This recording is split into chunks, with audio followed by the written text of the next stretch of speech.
NiceTv, the home of joy.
Guard of honor, mounted by the 7th Battalion, the Kenya Rifles, present and ready for inspection, sir.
sawa, si ndio? Kila kitu sawa.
Sasa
Look at the massive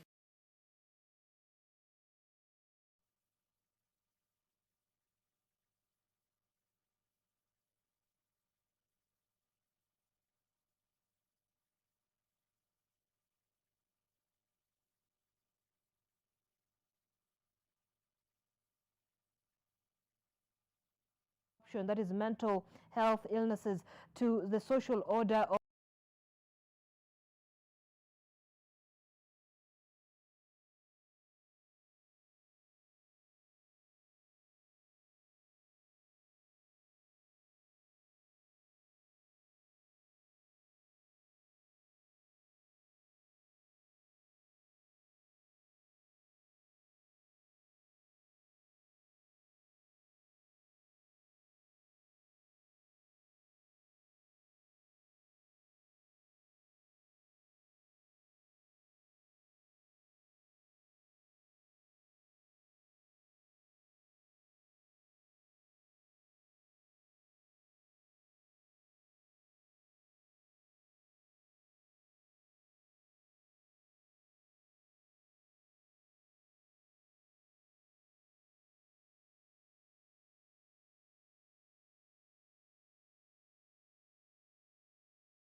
with your abundant favor and blessings, as your servants whom you have been pleased to call to leadership positions in this republic.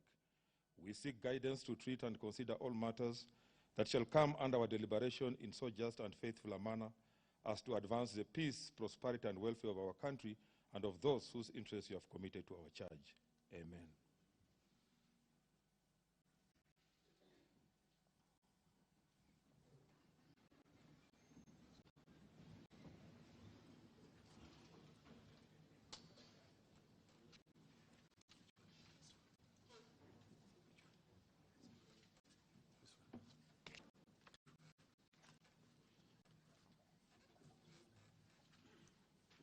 Your Excellency, Honorable Uhuru Kenyatta, CGH, President of the Republic of Kenya, and Commander-in-Chief of the Kenya Defense Forces.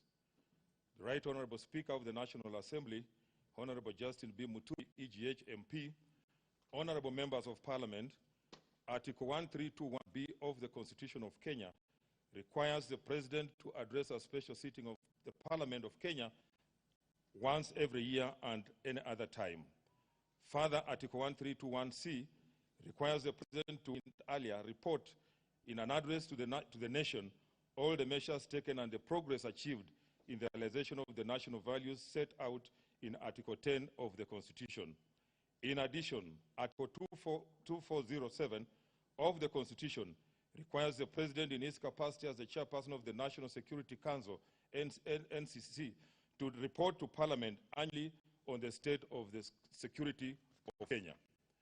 In this regard, pursuant to Article 1321B and C1 and 2 of the Constitution and Senate Standing Order number 2221 and 2, upon a request by the President, write a letter reference number OP/CAB 212A, dated 19th November 2021, I gave notice of today's special sitting to the Honorable Senators via Gazette Notice number 12989, which was published on Friday, 26 November 2021. Accordingly, honorable members, this special sitting is properly convened. I thank you.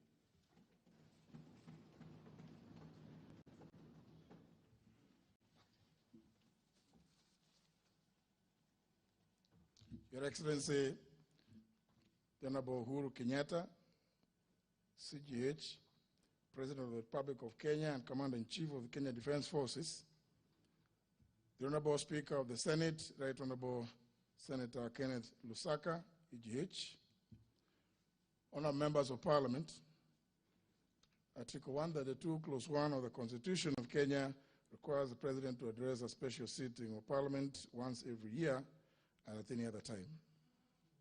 Further, Article 132, Clause 1, Paragraph C requires the President to once every year report in an address to the nation on measures taken and progress achieved in the realization of our national values. Additionally, Article 132, Clause 1, Paragraph C, Roman 3, provides that the President shall submit a report for debate in the National Assembly on the progress made in fulfilling the international obligations of the Republic. In this regard, honourable members, by way of a message to the House dated 19th of November 2021, His Excellency the President conveyed his desire to address a joint sitting of the Houses of Parliament today, 30th of November 2021. Consequently, pursuant to provisions of Article 132, Clause 1, Paragraph B and C, Romans 1 and 2 of the Constitution and the provisions of Standing Order number 22 of the National Assembly Standing Orders, by Gazette Notice number 12823, which was published in the Kenya Gazette on 23rd of November 2021, I gave notice to this special sitting to the members of the National Assembly. Accordingly, honourable members, this special sitting is properly convened. Your Excellency, allow me, in the usual parliamentary practice, to recognize part of the distinguished guests who are with us today.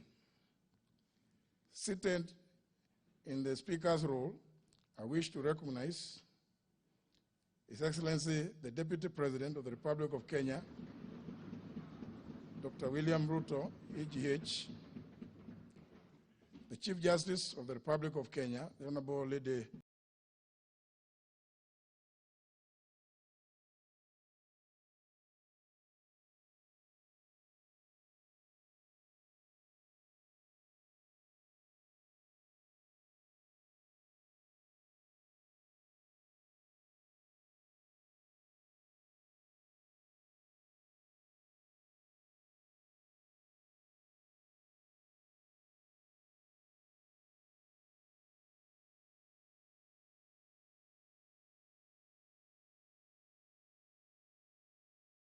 who is also the Governor of Embu County, the Honorable Martin Wambora, EGH. Please join me, honorable members, in welcoming them to the National Assembly. Your Excellency, allow me also to welcome other members of the judiciary present today, including the Honorable Lady Justice Njoki Ndungu, Judge of the Supreme Court, Justice Daniel Musinga, President of the Court of Appeal, Lady Justice Lydia Achonde of the High Court, and Justice Oscar Angote, and Lady Justice Maureen Onyango.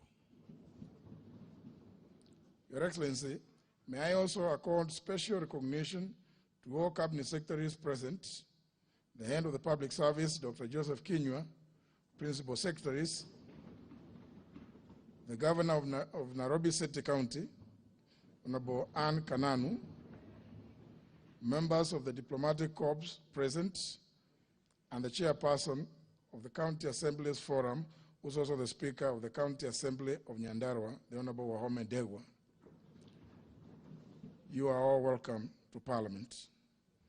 Honourable members, invited guests, ladies and gentlemen, it is now my singular honor and privilege to invite His Excellency the President of the Republic of Kenya and Commander-in-Chief of the Kenya Defence Forces to address this special sitting of Parliament. Welcome, Your Excellency.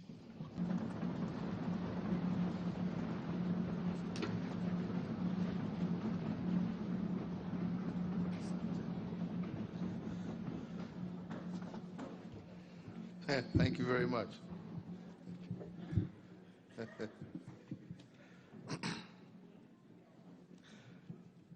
The Honorable Speaker of the National Assembly, the Honorable Speaker of the Senate, Honorable Members of Parliament, distinguished guests, ladies and gentlemen, indeed it is my distinct honor and high privilege to once again return to the chambers of Parliament to deliver my 8th State of the Nation address since my assumption of office as the 4th President of the Republic of Kenya on Tuesday, 9th of April, 2013. As always, it is a great pleasure to return to this august House, where I have had the opportunity to serve on both sides of the parliamentary divide, indeed with many of you who are present here today. I first served as a nominated Member of Parliament, introduced into this chamber by the Honorable Raila Odinga and the Honorable Musalia Mudavadi, and later as a Cabinet Minister. And after an unsuccessful presidential bid in 2002, I found myself on the opposition benches as the leader of the official opposition and Member of Parliament for Gatundu South. 5 years later, I was called to serve as Deputy Prime Minister in the Grand Coalition Government under His Excellency, the former President, Honorable Mwai Kibaki, and the Honorable Prime Minister, Right Honorable Raila Odinga. In that position, in that administration, I held 2 positions, the Minister of Trade and later the Minister of Finance.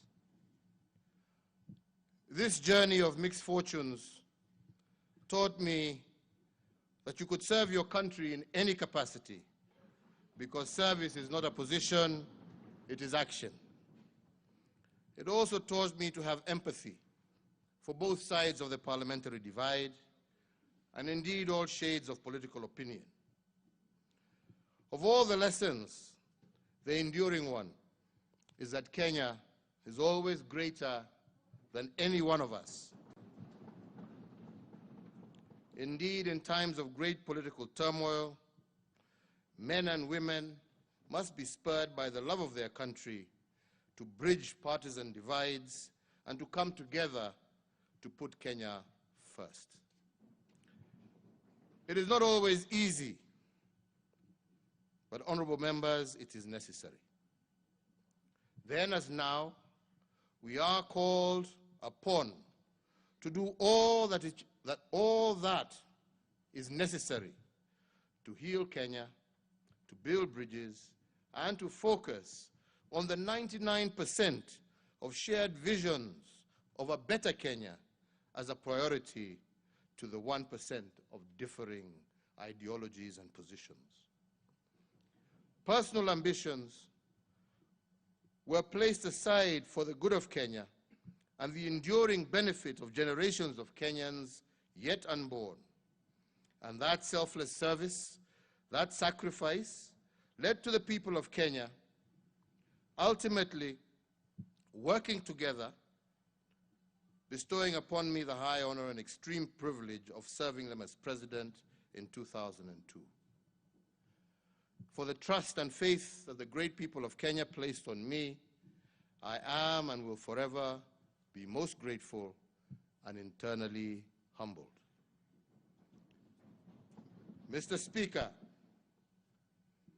today I return to Parliament as President, and I am here to fulfill a constitutional imperative introduced into our political tradition and practice by the 2010 Constitution.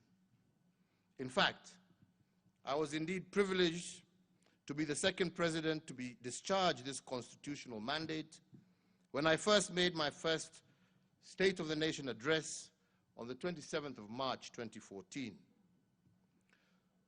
The Constitution at Article 132 mandates the President to report to a special joint sitting of both Houses of Parliament on measures taken and progress made in the realization of our national values as defined by Article 10 of our Constitution. I am also constitutionally obliged to report on the status of our fulfillment of the international obligations of the Republic and the state of our national security and the general state of the nation. In line with this constitutional instruction, my address today will lay emphasis on three elements that I consider important to our country. The first is the state of our economic development, which is about our national well-being. The second is the state of our social structure, which looks at the restoration and propagation of the dignity of our people. And the third is the state of our nationhood, which speaks to the soul of our nation, including the state of our democracy. Before I report on these thematic areas, allow me, ladies and gentlemen, and honorable members, to give a brief account on the state of our national response to emerging disruptions. Specifically, I want to now put on record how the power of choice on the part of our administration, as supported by Parliament and indeed the county governments, turned the COVID-19 pandemic from a national crisis to what I believe is an intergenerational opportunity. Mr. Speakers, when the pandemic hit our country in March of 2020, we were quick to warn the nation that a crisis is twinfold. It is partly a danger and partly an opportunity at the same stroke. I highlighted the inescapable fact that depending on what you focus on in a crisis, you can either emerge triumphant or indecisive out of fear and despair. In other words, a crisis is indeed all about choices. Those who choose danger and fear do not survive. Those who see the crisis through the lens of opportunity develop resilience and are able to build back better. And I say this because, for instance, a Kenyan company known as Revital, operating in Kilifi County in the Coast region, became Africa's largest producer and exporter of vaccine syringes during the COVID period. In 2020 alone, Revital exported 70 million COVID syringes to over 20 countries globally. In fact, Revital currently has the capacity to produce 300 million COVID vaccine syringes every year. The global shortage for COVID vaccine syringes stands at 2 billion, and this itself is taking advantage of opportunity. This means that Revital is able to produce 1 out of every 10 COVID vaccine syringes globally. The company saw opportunity in the crisis of COVID, adopted accordingly, and innovated its business processes to optimize on the new opportunity. Another company in the same league is Hela, a global apparel-making company with a foothold here in Kenya. In the first months of the pandemic, this company changed its strategy from producing clothes to producing PPEs and face masks. With the WHO requirements of 80 million face masks per month at the height of COVID duress, Hela produced 5 million masks a month between April and May 2020. This means that through innovation, Hela manufactured 1 out of 16 masks required globally every month, contributing immensely to the slowing down of the COVID pandemic. This again was a case of seeing opportunity in a disaster and adopting to the changes. However, choices are nothing without leadership, and I say this because when COVID-19 hit our country, my administration found itself confronted with a dilemma of 2 rights. Opinion was sharply divided on whether to lock down the country or to leave it open. On one side of the divide, they presented an economic argument. They warned us that to leave the country open, they advised us to leave the country open and save the economy. And they argued that COVID was a health crisis that should not trump economic imperatives. The other side of the divide made a compelling health argument against the economic argument. Led by a brain trust of medical scientists and researchers, they argued that the country had no option but to lock down. Their models pointed to a soaring crisis if drastic choices were not made. According to these experts, a series of irreducible minimums had to be met before considering softer health protocols. Indeed, after much reflection, we opted for the public health argument over the economic argument. Our rationale was that you can always revive an ailing economy, but we cannot bring to life those who die from the pandemic. And with this logic informing our choices, we set out to build the irreducible minimums recommended by the experts to forestall a COVID disaster. Although the health argument won, we did not dismiss the economic argument in toto. We made fiscal choices to cushion the economy through a number of economic stimuli. And today I'm happy to go on record in this august House as having succeeded in the choices that our administration made. Because of our fiscal stimuli, today I can report that the impact of COVID on our economy was 14 times lesser than that on the global economy. As part of the first stimulus package that we announced interventions that warranted the national exchequer to forego taxes amounting to Kenya shillings 176 billion. These tax measures included the immediate reduction of VAT from 16% to 14%, 100% tax relief for all persons earning up to Kenya shillings 24,000, reduction of pay-as-you-earn from 30% to 25%, reduction of corporation tax from 30% to 25%.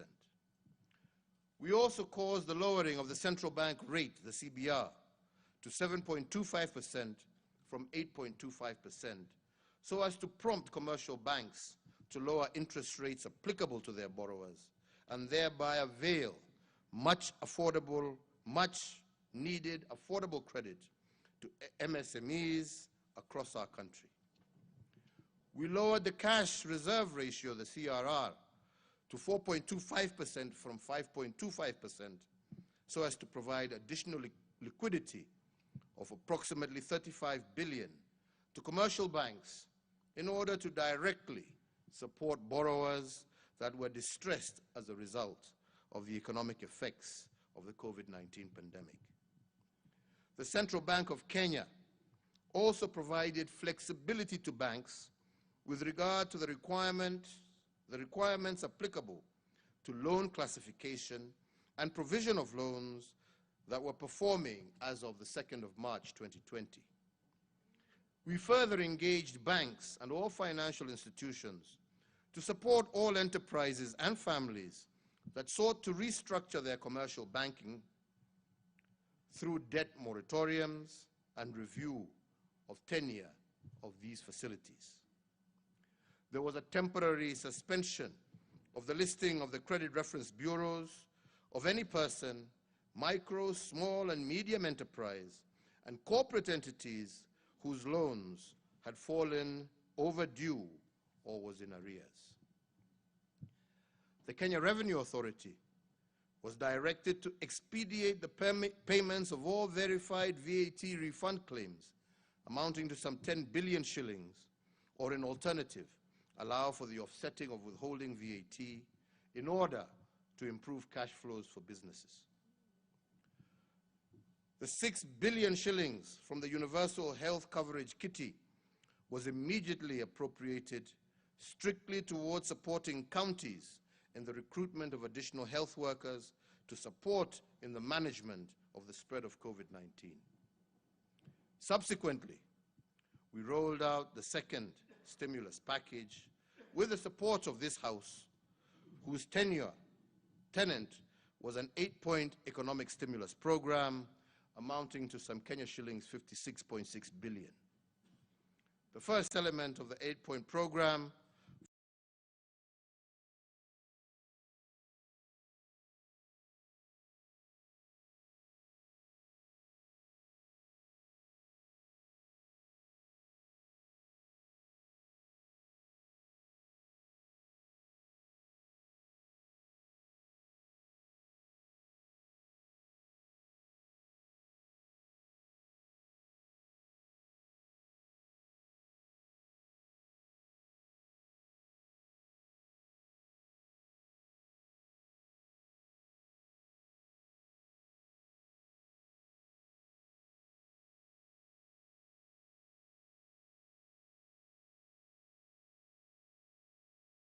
focused for structure through local labor. The second was on education, with an additional 6.5 billion to the Ministry of Education to hire an additional 10,000 teachers and 1,000 ICT interns to support digital learning, and the acquisition of 250,000 locally fabricated desks. The third element of the program targeted small and medium enterprises through an injection of Kenya shillings 5 billion as seed capital for the SME Credit Guarantee Scheme. The intention here was to provide affordable credit to small and micro enterprises. The fourth focused on universal health coverage through acquisition of locally made beds. The fifth element of the stimulus program focused on agriculture. We prioritized 3 billion for the supply of farm inputs through e-vouchers, targeting 200,000 small-scale farmers, and a further 1.5 billion to assist flower and horticultural producers to access international markets in a period where we had a shortage of flights into and out of our country. Tourism was the sixth area of target for the stimulus program. To jumpstart this important sector and to protect its players from heavy financial losses, we provided soft loans to hotels and related establishments through the Tourism Finance Corporation, and a total of $2 billion was applied towards renovation of facilities and the restructuring of business operations by actors in this industry. To mitigate the impact of deforestation and climate change, and to enhance the provision of water facilities, we rehabilitated wells, water pans, and underground tanks in arid and semi-arid areas, and we applied Kenya shillings 2.5 billion for flood control measures and our Greening Kenya campaign. The eighth and final element was a stimulus program was manufacturing. As a strategy, we enforced the policy on Buy Kenya, Build Kenya, and we set aside an initial investment of 600 million shillings to purchase locally manufactured vehicles. This was expected to sustain the operations of local motor vehicle manufacturers and their attendant employment of workers. Mr. Speakers, the foregoing interventions help to reinforce the resilience of our economy while cushioning millions of households against the effect of the economy.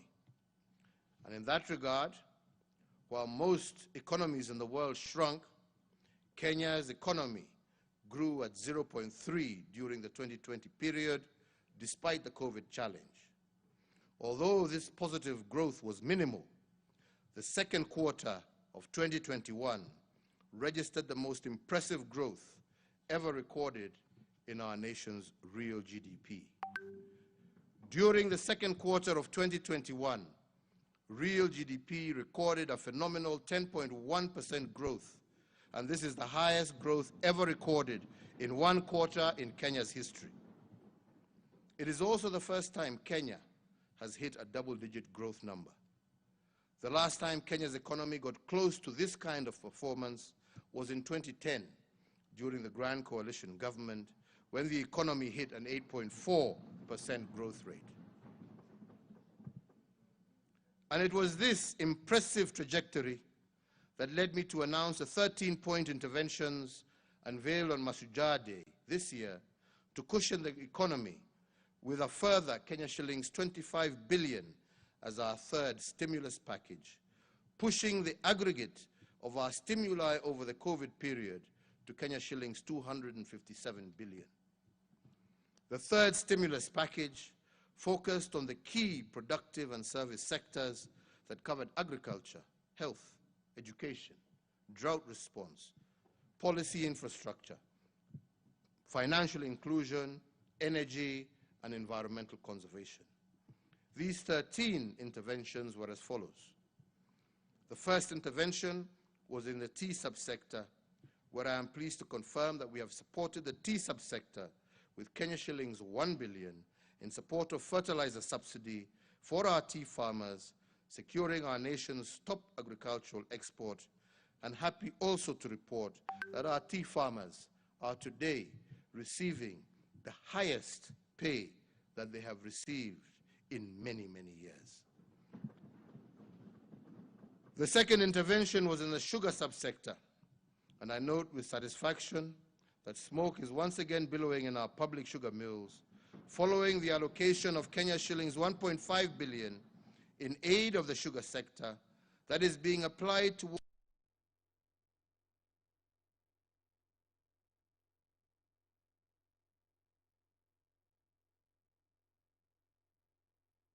sector. The fourth intervention was in the livestock subsector. Kenya shillings 1.5 billion National Livestock Offtake Program is on course in support of communities adversely affected by the ongoing drought in ASAL counties. The fifth intervention was also in the livestock subsector, and I confirm that the interventions geared towards the reduction of the cost of animal feeds are well on course. The sixth intervention was in education. Noting the success of my administration's policy on 100% transition from primary to secondary school, I did direct that the National Treasury should allocate a further 8 billion shillings to the Ministry of Education for the CBC Infrastructure Expansion Program, targeting the construction of 10,000 classrooms. And I am most pleased to confirm to the nation that all the county's works and constructions of the classrooms should commence by early December 2021. The seventh intervention was in health, to enhance access to medical coverage across our country, and as part of our universal health coverage program, I did direct the Ministry of Health to establish an additional 50 new level 3 hospitals to be situated in both non-covered areas as well as densely populated areas across our nation. And I also directed the National Treasury to allocate the sum of 3.2 billion for the immediate construction of these new medical facilities. The eighth intervention was the National Sanitation Program. We started this program, as I said earlier, to harness the energy of our young people and to give them a buffer against COVID-related unemployment. Noting the success of Kazi Mtaani program and its effect in enhancing opportunities for the youth across our country, we did require the National Treasury to allocate a further 10 billion shillings for the third phase of the Kazi Mtaani program to cover youths and to be rolled out in all our counties across the country. The ninth intervention was on energy and petroleum. Being fully aware of the positive strides being made in our economic recovery and cognizant that the gains stand the risk of being eroded by high energy prices, I am pleased to confirm that we are on course to institutionalize the sought reforms. The 10th intervention was on access to credit. Critically, I asked the National Treasury and the Central Bank of Kenya to consider suspending the blacklisting of creditors with loans below Kenya shillings 5 million at the Credit Reference Bureau, in a move that targeted retaining the bounce-back potential of the foundation of our economy. As the 11th intent, I also asked the National Treasury and the Central Bank of Kenya to consider revising the maximum amount an individual or enterprise can withdraw or deposit from a bank that previously stood at 1 million shillings, which was not supportive of our current business environment. I'm glad to report to Parliament that as of the 8th November 2021, the Central Bank of Kenya issued a notice suspending the listing of negative credit information for borrowers with loans below Kenya shillings 5 million, and that fell into arrears from October 1st, 2021 to September 30th, 2022. This will give the MSMEs 12 months to reorganize themselves and to adapt to the new economic normal. I am also happy to report that the Central Bank of Kenya is at an advanced stage of revising the 1 million threshold for cash deposits and withdrawals in the banks. This will facilitate easy transactions for MSMEs and help the economy respond to COVID shocks. The 12th intervention was a digital financial services subsector. In recognition of the importance of the digital financial services, especially in the small-scale traders and households at large, I did direct the National Treasury to engage all digital payment providers with the aim of deepening and expanding the use of payment channels.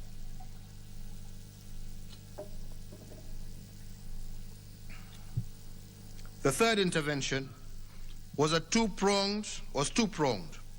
One in the area of vaccination against COVID-19 as part of our national response to the COVID-19 pandemic. We rolled out a national vaccine deployment plan aiming at vaccinating 10 million adults by June of 2022 and approximately 16 million by June of 2023. With regard to the COVID-19 vaccine production, we have set out to implement the lessons of self-reliance, which was one of the key learning points of the pandemic. As the first step towards this goal, we established the Kenya Biovacs Limited, a venture that would locally produce anti-COVID-19 vaccines.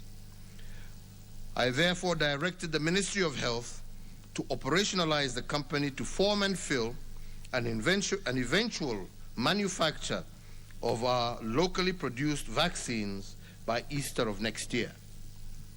Honorable members, ladies and gentlemen, at this point I would like to take special note of the resilience of our revenue collection systems under the Kenya Revenue Authority.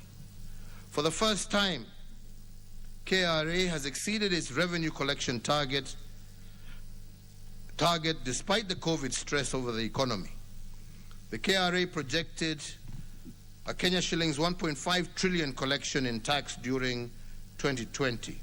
They collected Kenya shillings 1.67 trillion, which was in excess of their projected intention.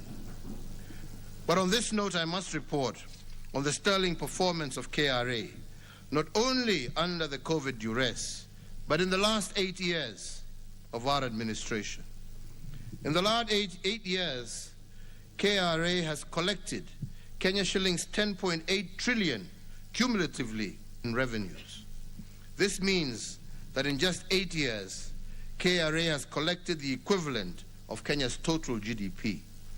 It also means that on average, KRA collected 1.3 trillion shillings every year.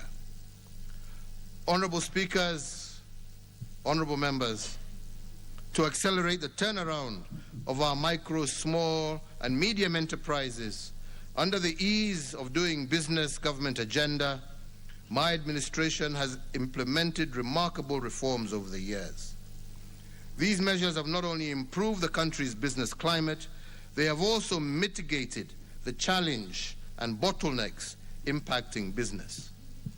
The key reform that we have implemented include the full automation of business registration services, re-engineering of the application for power, water, and sewer connection, and the automation of the land registration process.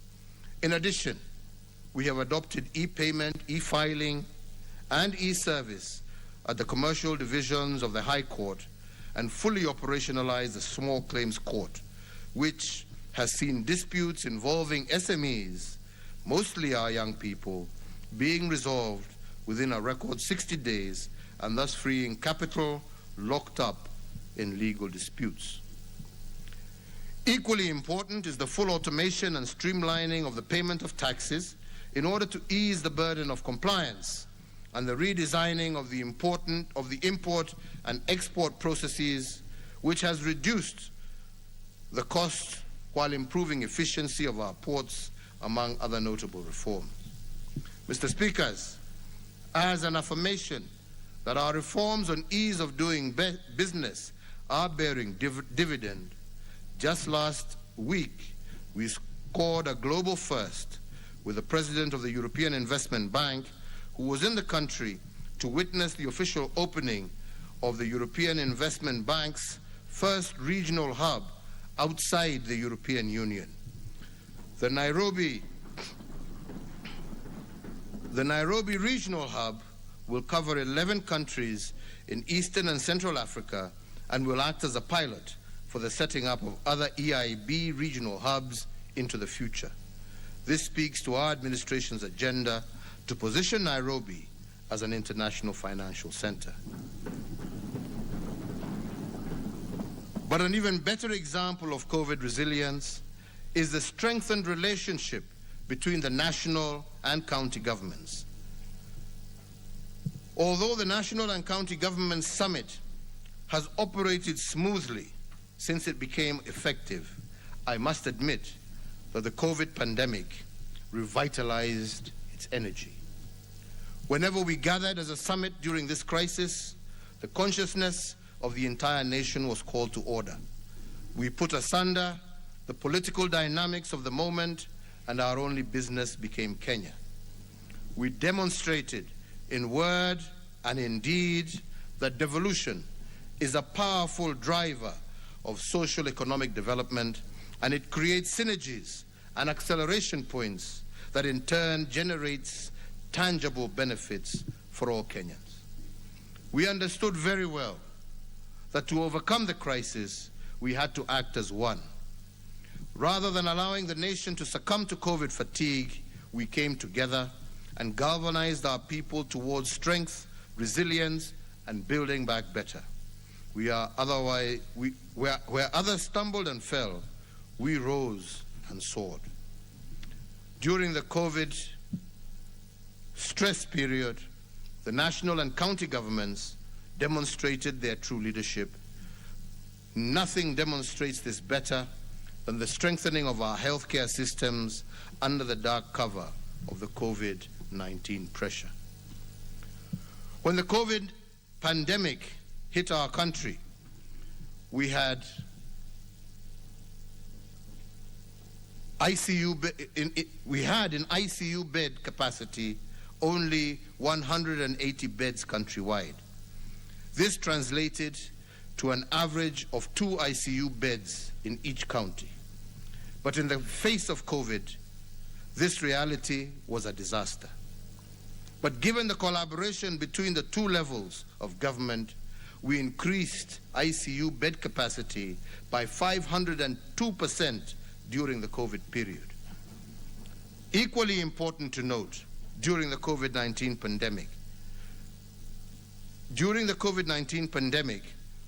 we had the capacity only to generate 3 million liters of oxygen per day in March of 2020. Today, I am proud to say that we have improved our oxygen generation capacity in public health facilities by 10 times to 32 million liters per day as of October 2021. Kenya can be proud of one more innovation. In March of 2020, we had only 1 laboratory that could test notifiable diseases of international concern. In fact, we had to send our tests for notifiable diseases to South Africa. When the COVID pandemic hit our country, we had to wait 5 days for the South African laboratories to send us results. Today, we have moved from 1 testing laboratory to 95 well-equipped laboratories. What is it then that we have learned from the COVID disaster? We have learned that our solutions must be homegrown. That is why we have commissioned a vaccine development project for disruptive viruses like COVID-19 to serve not only Kenya, but the region at large.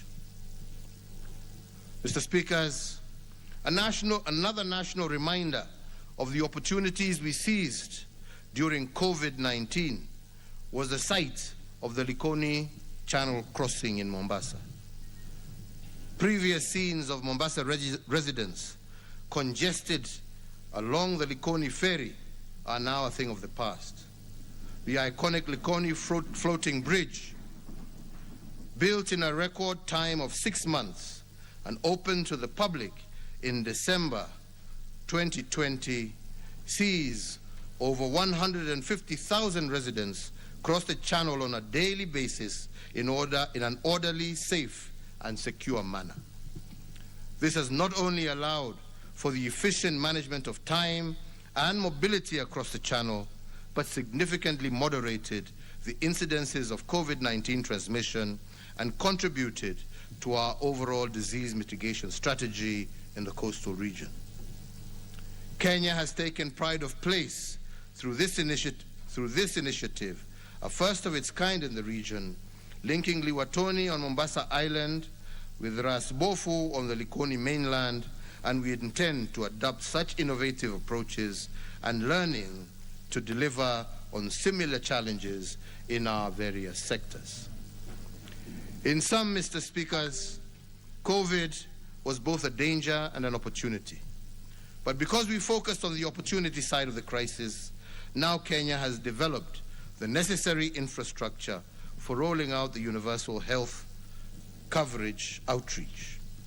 But of equal importance, our COVID innovations in the area of health have propelled us to a place where Kenya can become a destination for health tourism for the region and beyond. Honorable members, ladies and gentlemen, I cannot end this COVID part of my address to Parliament without paying tribute to the people of Kenya for their commendable civic responsibility in the fight against COVID-19. While my administration provided leadership and action, our people supported us with self-sacrifice and civic duty. As you will recall, very early in the pandemic, I did warn our people that the government cannot police the morality of its citizens. I warned that in a war against an invisible enemy like COVID, our former way of life would have to be adapted to a new normal where every Kenyan was his or her neighbor's keeper. In this new normal, citizens do not fight for liberties, they scramble for survival. When I made this call for civic responsibility in the face of COVID, I also emphasized that responsibility is not a burden, but it is a civic duty. I pay tribute to our fellow citizens for being responsible members of our communities. And indeed, as our forefathers stressed time and time again, our greatest strength will always be our unity. Today, I am happy to report that despite the challenges and immense pressures and limits on our way of life, Kenyans did rise to the task and acted responsibly. Where others were reluctant, Kenyans gladly sacrificed for the good of the whole. For that reason, we were able to bend the curve and prevent the worst-case scenarios. And due to this, and after careful consideration, during the Mashujaa Day celebrations, I lifted the curfew and restriction of movement countrywide. Once again, as we have always done, we have shown that Kenyans are a people who put country above self, neighbor above individual, and we are a people who firmly believe in exercising our rights and freedoms in a responsible and purposeful manner. While a few battles have been won, the war against COVID is not yet won, and we cannot rest on our laurels. Now more than ever, we are faced with yet another variant of this coronavirus, the Omicron variant that is said to carry a higher risk of infection. This variant may explain infection rate spikes that we are witnessing across the globe. I did pledge to the nation in June of this year that by Christmas we would have over 10 million adults vaccinated. As of today, we have achieved a target of 7.1 million Kenyans, up from 5 million as announced on Mashujaa Day in October 2020. Mr. Speakers, to fortify our national resolve against COVID-19 and in honor of all those Kenyans that we have lost to the disease, I do urge today all Kenyan adults to visit their nearest medical facility to receive their COVID-19 vaccinations. The COVID-19 vaccines are in stock across our country and in all our counties, and already with a daily average rate of over 100,000 vaccinations, we have a much smaller target to meet within the next 25 days. I therefore once again call on all Kenyans to rally under the call of 25 days to Christmas to secure their vaccinations, to meet and surpass the target that we set ourselves. And I invite the media in all its various forms to use their platforms to perform the social good and promote the vaccination campaign. This new variant's profile, as for now, remains unknown. It is therefore better to err on the side of caution. By receiving our vaccinations, we will have played our part in securing not only our own lives, but also in protecting the lives of those around us. Let us be responsible in this endeavor. That shot in the arm is the most powerful weapon against the disease that has ravaged the world. That shot in the arm of every adult Kenyan will also be a shot in the arm for our economy and our social institutions. It ensures that we can conquer, that if we can conquer and put this disease aside and fully return to normal, we can continue on our growth trajectory. No Kenyan should hold back from this perfectly safe and free way to protect yourself, your family, your neighbors, your colleagues, and the nation at large. Let us tear down this disease, ladies and gentlemen.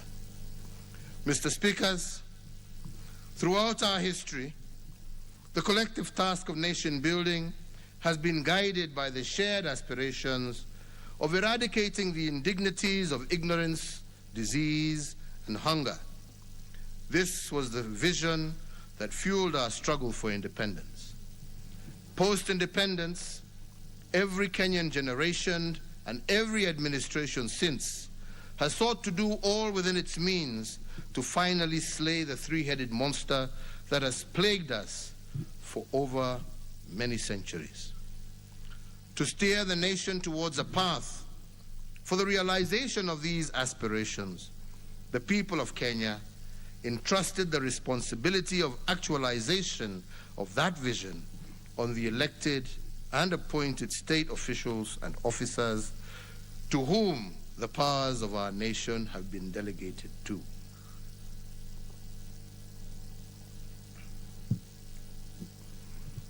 These elected, appointed state officers include 47 governors, 350 members of the National Assembly, 67 members of the Senate, and 2,240 members of the county assemblies.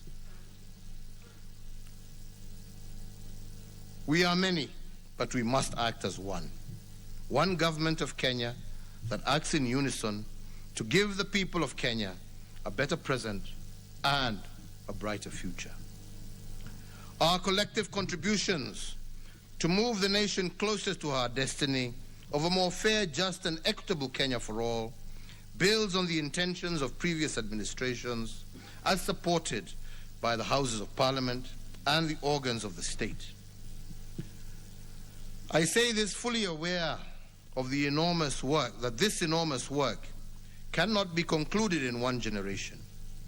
Ours is a relay race where we receive the baton and run the race and pass it on to our successors unbroken. Mr. Speaker, sirs, the most notable intergenerational quest is what inspired the Big Four agenda as a strategic guide for my second term in office. To do so, my administration and our colleagues in both tiers of government had to make commitments towards a transformation in 4 key areas of intent. The first one is liberating our people from the poverty of dignity caused by inadequate services. The second is transitioning our people, especially our youth, from being recipients of handouts to producers of goods and services, as well as owners of capital.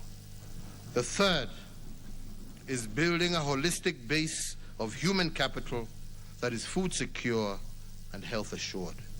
And the fourth is the restoration of the dignity and the pride inherent of one owning a decent home. Mr. Speakers, I will now give an account of what my administration has done not only in the last year, but what we have attempted to do in the last 8 years as well. And I will use the last 8 years to give this august Houses a scale against which everything that my administration has achieved is to be measured. I will use history as a yardstick that we can borrow from to appreciate the achievements of our 2 tiers of government and our objective of delivery. The first area of thrust that I will report on is the state of our economic development, and I will borrow from the 4 legacy frames I articulated in my Madaraka Day speech of June 30th, 2020 in Kisumu City. Under the state of our economic development, I will report on 2 frames that have guided me and my administration. These are economic acceleration and the big push investments. Allow me, honorable members, to start with economic acceleration, which is increasing the speed of achieving our economic goals. I also use the word acceleration to imply the mechanism of multiplying our economic fundamentals. When my administration took office in April of 2013, we were eager to multiply what was bequeathed to us. And I am happy to report to this Parliament that we have multiplied our critical fundamentals in ways that even I did not imagine possible. For instance, in 2013, Kenya was Africa's 12th wealthiest nation with a GDP of 4.74 trillion Kenya shillings. This GDP was accumulated in a span of 123 years through 4 administrations before ours, because I include the colonial administration. In just 8 years, my administration has multiplied the GDP by a factor of 2+. Today, our GDP stands at Kenya shillings 11 trillion, up from the 4.75 trillion, and from being ranked as the 12th wealthiest nation in Africa when I took over, we have now moved 6 ranks to become the 6th wealthiest nation in the continent on account of the choices that we have made. And as I said earlier, in the second quarter of this year, our real GDP grew by 10.1%, the first such growth in the history of our economy. The notable contributions to this growth include the ICT sector, which grew by a significant 25.1% in the second quarter of 2021. In fact, the ICT sector is projected to become a prime mover of our economic growth in years to come. Other sectors that contributed significantly to the real GDP in the reference quarter include the transport sector, which grew by 16.9%, and manufacturing, which grew by a record 9.6%. However, the hotel industry presents a more compelling picture of recovery from the COVID menace. At the height of the COVID pandemic in 2020, this industry registered a negative growth of 63.5% in the third quarter of 2020. During the first quarter of 2021, this industry showed some improvement and contracted by 48.8%.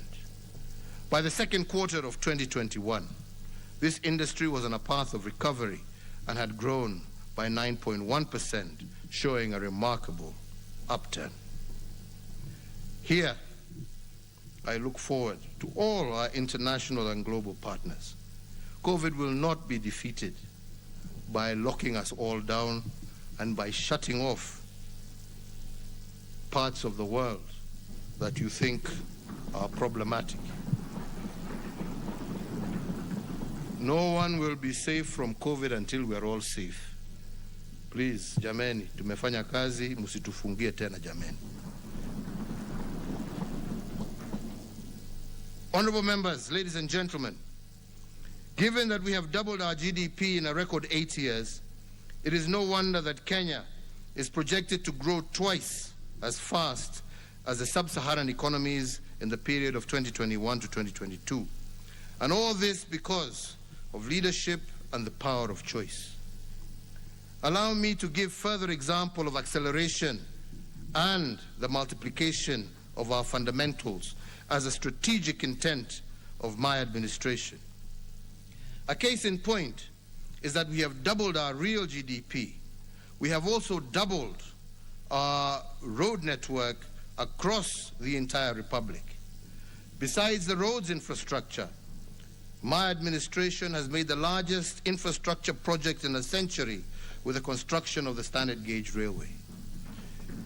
In respect of roads infrastructure, when my administration came to the helm, there were 11,000 200 kilometers of tarmac road constructed by 4 previous administrations in 123 years. Like I said, I include the colonizers as well. In 8 years, my administration has multiplied what the previous administrations have done by a factor of 2. We have built 10,500 kilometers of road across the Republic, and doing so 15 times faster than previous administrations, and I will expound on this in a little while. Our railway, on the eve of the Madaraka Day of the year 2017, we marked a transformative moment for Kenya and for Africa when the Madaraka Express made its inaugural journey from Mombasa to Nairobi. The largest infrastructure project in Africa had become a reality, and a brand new modern railway had become a feature of our homeland and nation.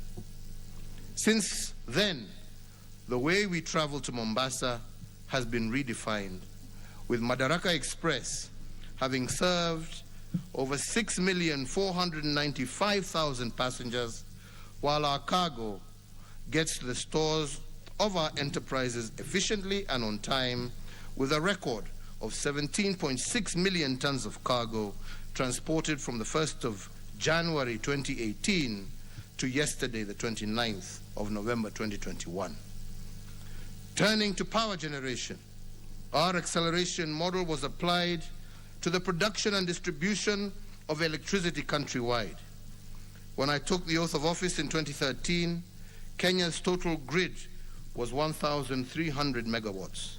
But 8 years later, Kenya's total grid has doubled and now stands at 2,600 megawatts, and this translates to approximately 325 megawatts installed every year under my administration. It means that for every year, we have installed 325 megawatts since 2013. Previous administrations installed a combined average of only 12 megawatts per year. Put differently, in 8 years, we have generated 40 times more power per year compared to the past. It is worth noting, honorable members, that 73% of this power is green. In fact, Kenya is leading the African continent in the generation of green energy. But this is not the only thing in Kenya. It's not the only thing which Kenya is leading the continent. I am proud to report that we have connected more power than in any other part of the country in just 6 years. In fact, Kenya is the leading country in Africa with respect to household connection electricity. In the 8 years, we have connected 1.7 million more homes. No, sorry, we have connected 1.7 million more households than Egypt. Similarly, we have connected as many households as South Africa and Nigeria combined during the 8 years of my administration. In real terms, only 2.3 million households had been connected to power when I took over in 2013. In 8 years, we have tripled this number by connecting an extra 6.3 million households. Put differently, and guided by our acceleration model, we have connected approximately 787,000 households every year on average, and with 2,000 connections a day since 2013. By any measure, this acceleration is noteworthy. Besides access to electricity, my administration has embarked on implementing the recommendations of the Presidential Task Force that established a pathway for the reduction of the cost of electricity by 30% by the end of this year. Mr. Speaker, we are tearing down all barriers that deny Kenyans an opportunity to lead a dignified life. Now I turn to devolution and how my administration has used the acceleration framework to multiply the economic fundamentals of the counties. As the first president to implement the 2010 Constitution, the task of rolling out devolution fell squarely on me. And although the letter of the Constitution provided for a phased approach to the devolution of functions to counties, the spirit of the Constitution suggested an urgent Big Bang approach in creating the devolved structures. This meant giving county governments political, administrative, and financial autonomy all at once. And we were to do this without the luxury of a strategy, dry run, to determine whether the Big Bang approach would work. Fortunately, Article 187 of the Constitution gave us 3 years to execute this constitutional instruction. While 3 years was a fair period to achieve the Big Bang effect of transferring functions to fragile counties, my administration chose an even bolder path. Driven by our acceleration doctrine, we chose to transfer functions to the county structures in 1 year instead of the constitutional threshold of 3 years. And because we were committed to the success of the county's structures, we followed our accelerated devolution of function with 2 critical drivers. One, we undertook a massive transfer of highly skilled civil servants from the national government to the county governments. And this battery of highly trained personnel was meant to give county governments a head start. And they did so in terms of setting up the county public services, including their operating structures and systems. 2, within the first year of my tenure, my administration increased the equitable share allocation to county governments from the constitutionally mandated 15% to 32%. This was a doubling of the allocation in support of the execution of the devolution dream. And we did this because we understood and appreciated that devolution of functions without devolving of funding was an exercise in futility. Today, the national government has disbursed approximately 2.4 trillion to county governments over the last 8 years. The aggregate amount that will have been dispersed to the counties for the next financial year will ensure that this figure surpasses the 3 trillion mark. In other words, this percolation of resources changed the economic fundamentals at the county level. It has fast-tracked the embeddedness of devolved functions in 8 years, and evidence abounds on this, but allow me to give a few examples. Accelerated devolution has, for instance, delivered shoes with a magical label made in Kitui County, Kenya, and given Makueni County its first mango processing plant. Makueni County received 110 million from the Devolution Advice and Support Program. This money supported the processing plant and benefited 12,000 mango farmers by creating value addition.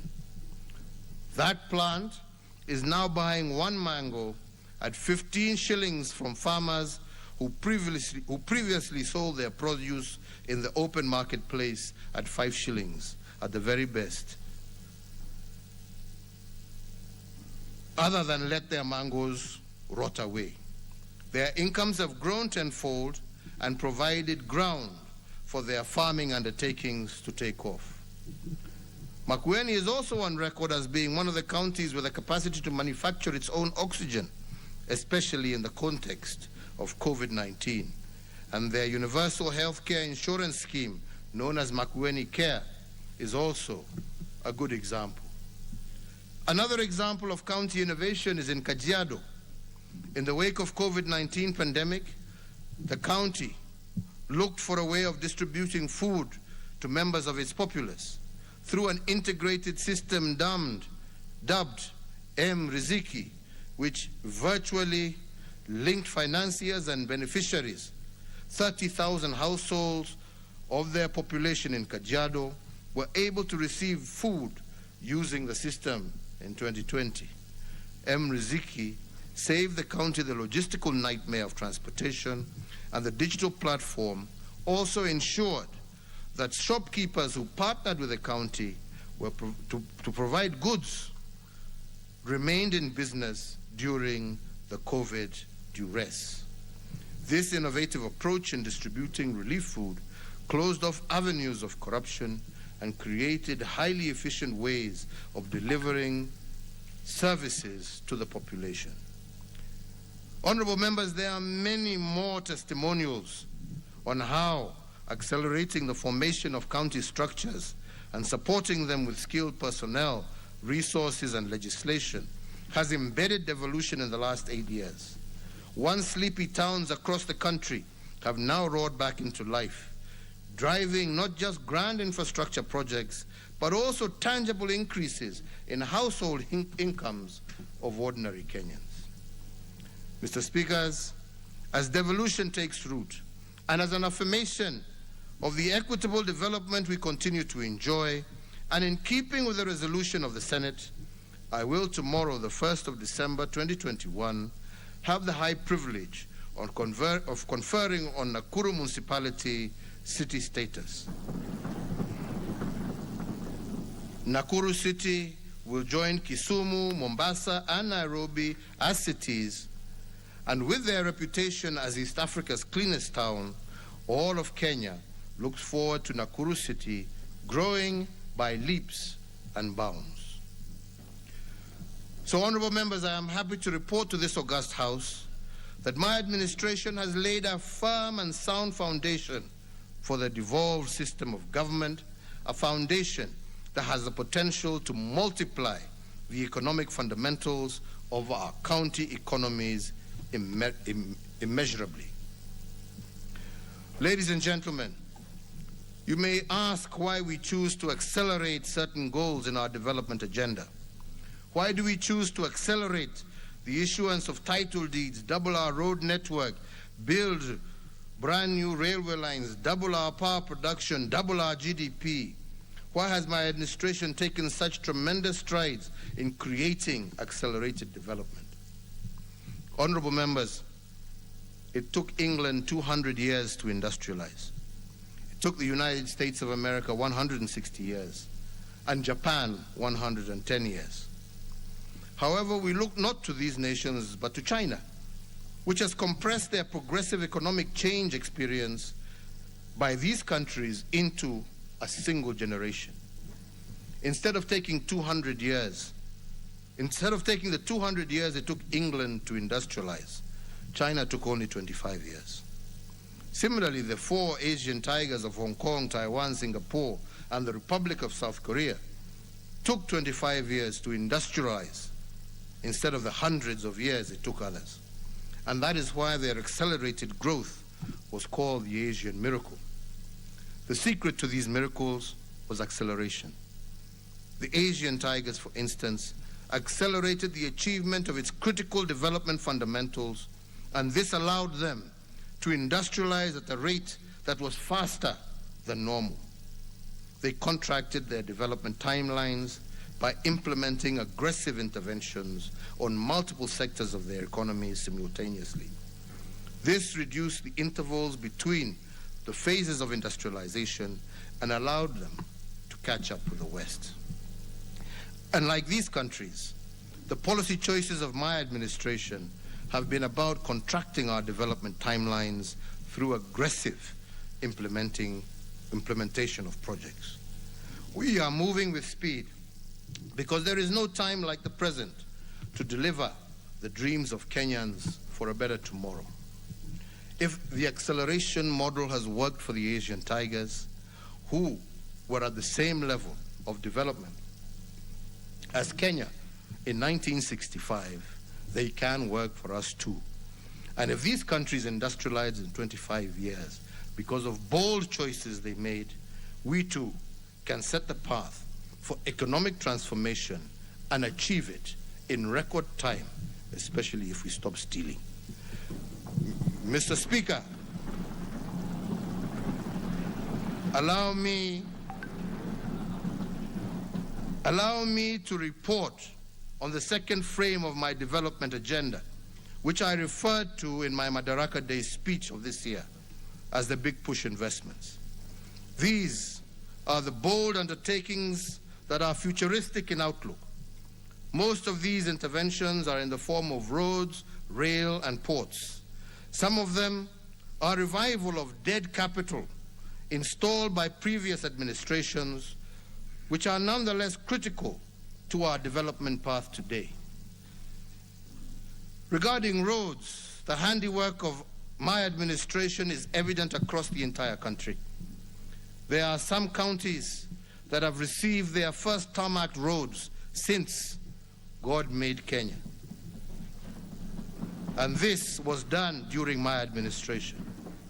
And as I said earlier, in 8 years, we have built approximately the same number of kilometers of road that were built by the colonizers and the 3 previous independent administrations.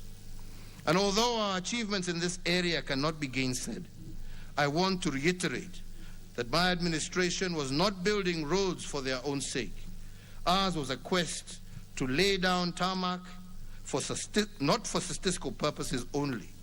We realized that roads are literally the path to development, and that every inch of tarmac we lay, we are accelerating businesses, creating the foundation for greater individual and national prosperity.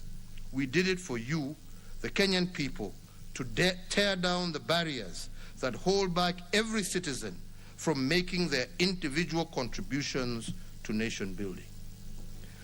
Take as an example the 27-kilometer Nairobi Expressway. Once completed next year, it will take 24 minutes to drive from Mlolongo in Machakos County to Rironi in Kiambu County. Currently, this journey takes 3 hours, which is the equivalent of flying to Addis Ababa and back to Kenya. Let me add that plans for the dual carriageway from Rironi, where the Nairobi Expressway will terminate, to Mau Summit are also at an advanced stage. And once completed, it will take 45 minutes to drive from Nairobi to Naivasha.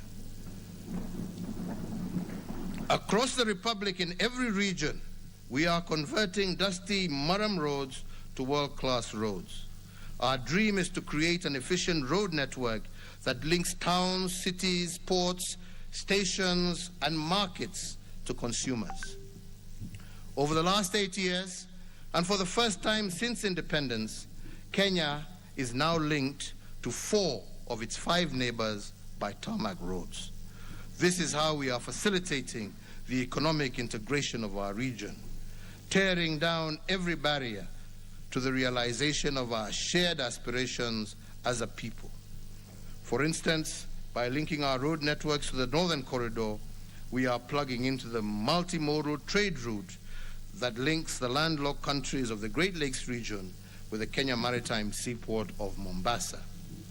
Similarly, the East African Coastal Corridor Development Project will link us along the coastline from Malindi through to Lunga Lunga up to Bagamoyo in Tanzania and on to Dar es Salaam. The corridor will promote tourism and trade along the Indian Ocean coast. Of equal note is the Siarare Corridor, which will form an integral link to the Northern Corridor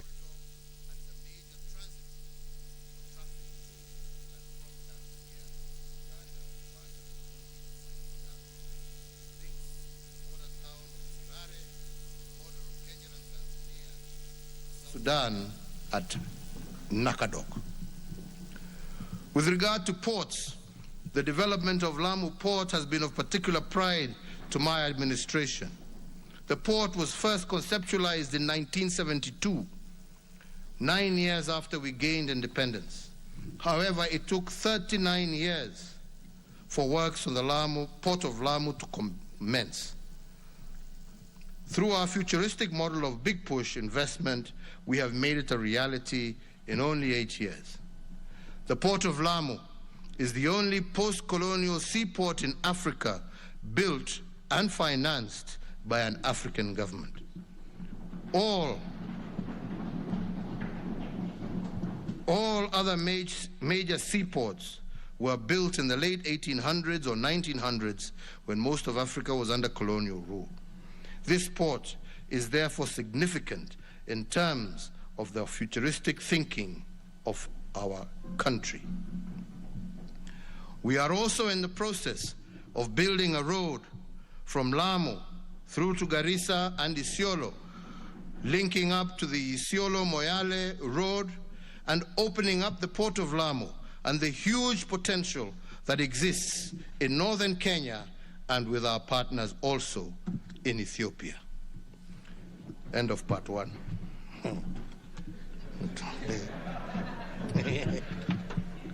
Interval.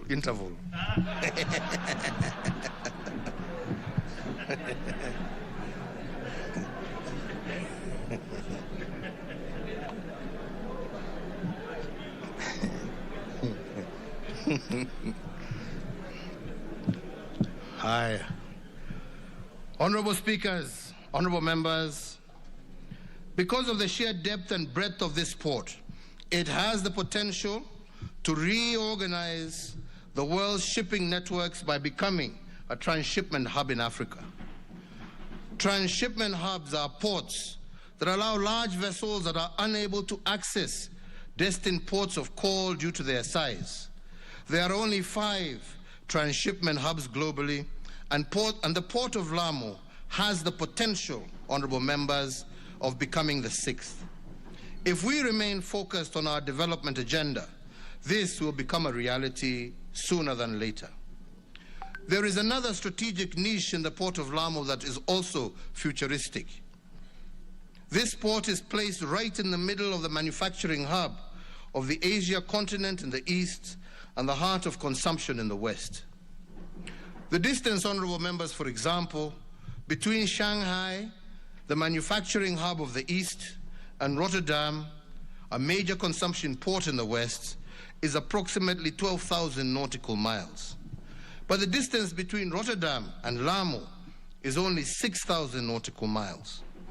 If we were to make the coastal region an outsourced manufacturing hub for Western products, the port of Lamu has the potential to cut the price of these products by half.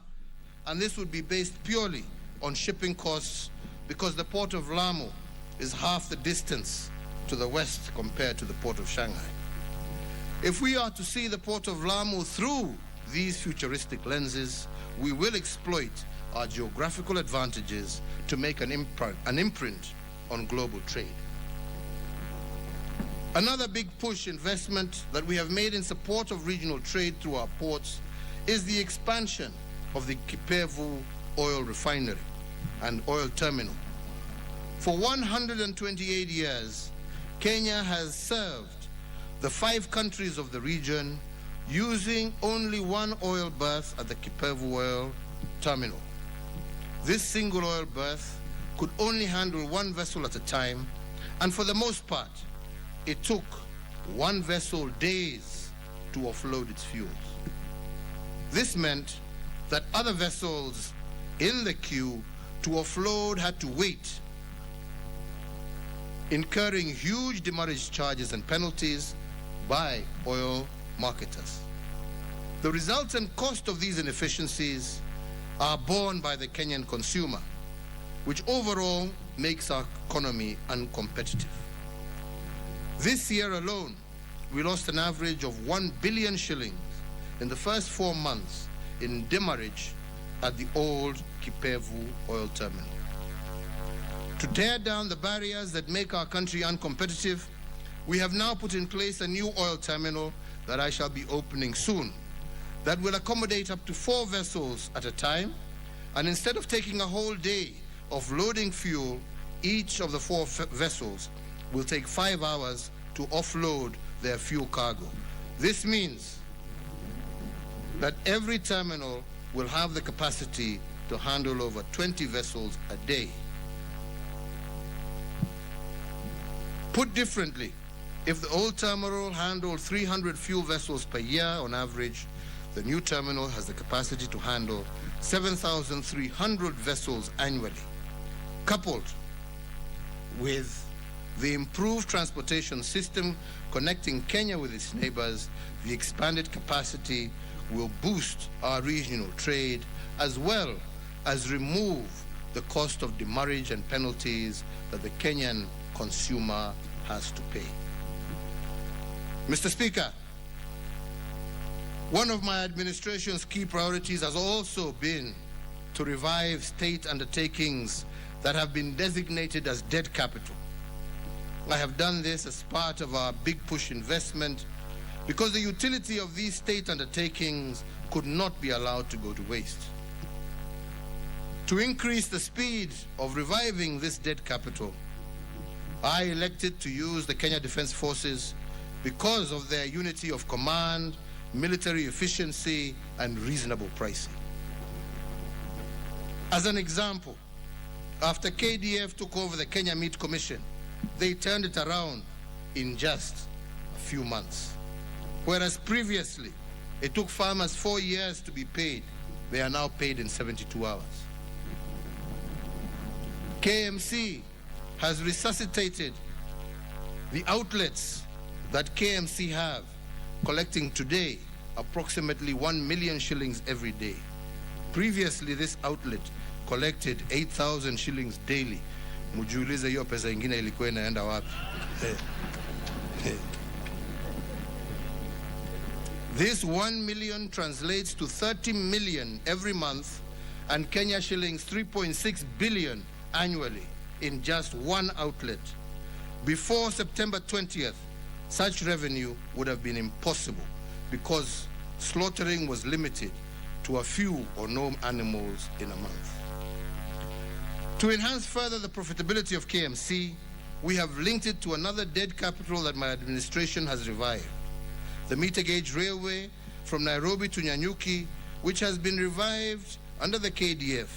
The KMC is now using it to transport more than 200 animals weekly. Another aspect of the KMC re-engineering supply chain is a relationship with the Wasinyiro South Development Authority. This authority has a tannery and leather factory, which the KMC has been supplying with hides and skins. Although the factory is still not yet complete, it has so far produced about 840,000 square feet of finished leather, partly from KMC supplies. And once complete, it is expected to produce over 1.2 million square feet of finished leather per year.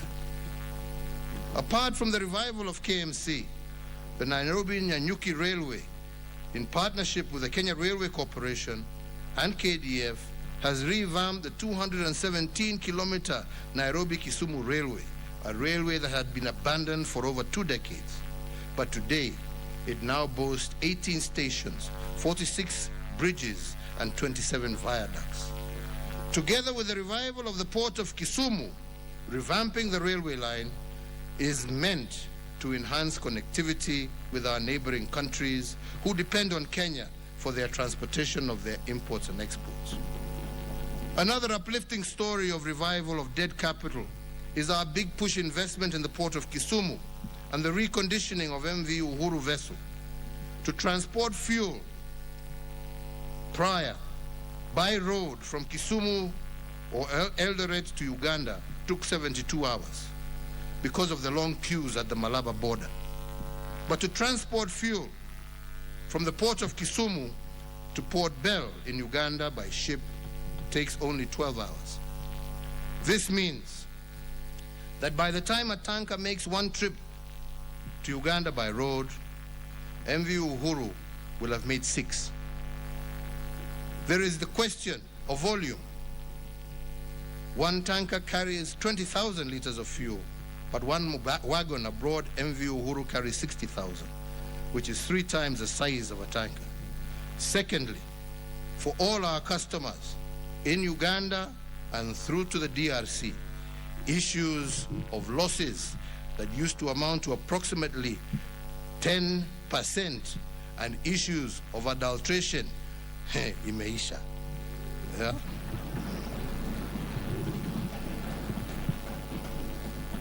To date, we have transported over 80 million liters of fuel across Lake Victoria to Uganda. Mr. Speaker, my administration has set in motion the process of reviving the blue economy. A blue economy strategy is set to reclaim all fish landing sites is in place, and we have set up a Coast Guard to secure our maritime assets, and we have come up with a legal framework that will ensure that all fish caught in Kenyan waters are landed in Kenya. It is for Parliament to note that in the 1990s, Kenya used to process 5% of the global loin tuna catch. This was produced by a company known as Wananchi Marine Products Limited, based in Likoni in Mombasa. When this company, for reasons, collapsed, Kenya's tuna was extracted by other countries and resold in foreign markets. Inability to export our tuna resources has seen Kenya lose a potential revenue of Kenya shillings 3 trillion since 1982, when the exclusive economic zone was set up by the United Nations. And to revive this dead capital, my administration formed the Kenya Fishing Industries Corporation in 2019 to regulate the exploration of Kenya's maritime and fish products. This corporation took over from the defunct Wananchi Marine Products, and it is in the process of setting up marine landing sites and processing plants in Lamu, Shimoni, and Likoni. Once fully operational, the goal is to land 300,000 metric tons of tuna every year and to employ a workforce of approximately 60,000 people. This industry has the potential to rake in for Kenya 200 billion shillings. Overall, as we seek to improve our infrastructure, our commitment to sustainable development is uncompromising. It is the solemn duty of present generations to consciously conserve their natural beauty, ecological splendor, and pristine environment that we received from our forefathers and from generations before them. And this to pass on to future generations in as a good state as we can, unbroken as it was given to us, if not in better condition.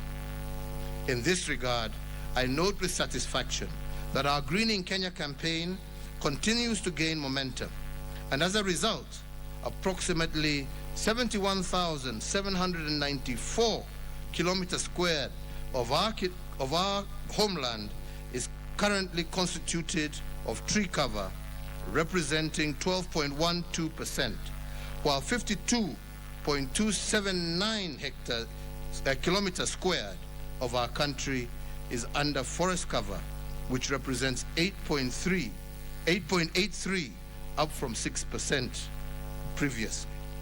Mr. Speakers, we are indeed on course to meet our target of 10% forest cover by the year 2024. For trees are without doubt the lungs of our nation. Mr. Speaker, now I turn to the third frame, which I have used to organize the achievement of goals in my administration. I call it the restoration of dignity, and it is a campaign against the three enemies identified by our forefathers, that of ignorance, poverty, and disease. The founding fathers of our nations defined dignity as freedom from want and freedom from fear. They taught us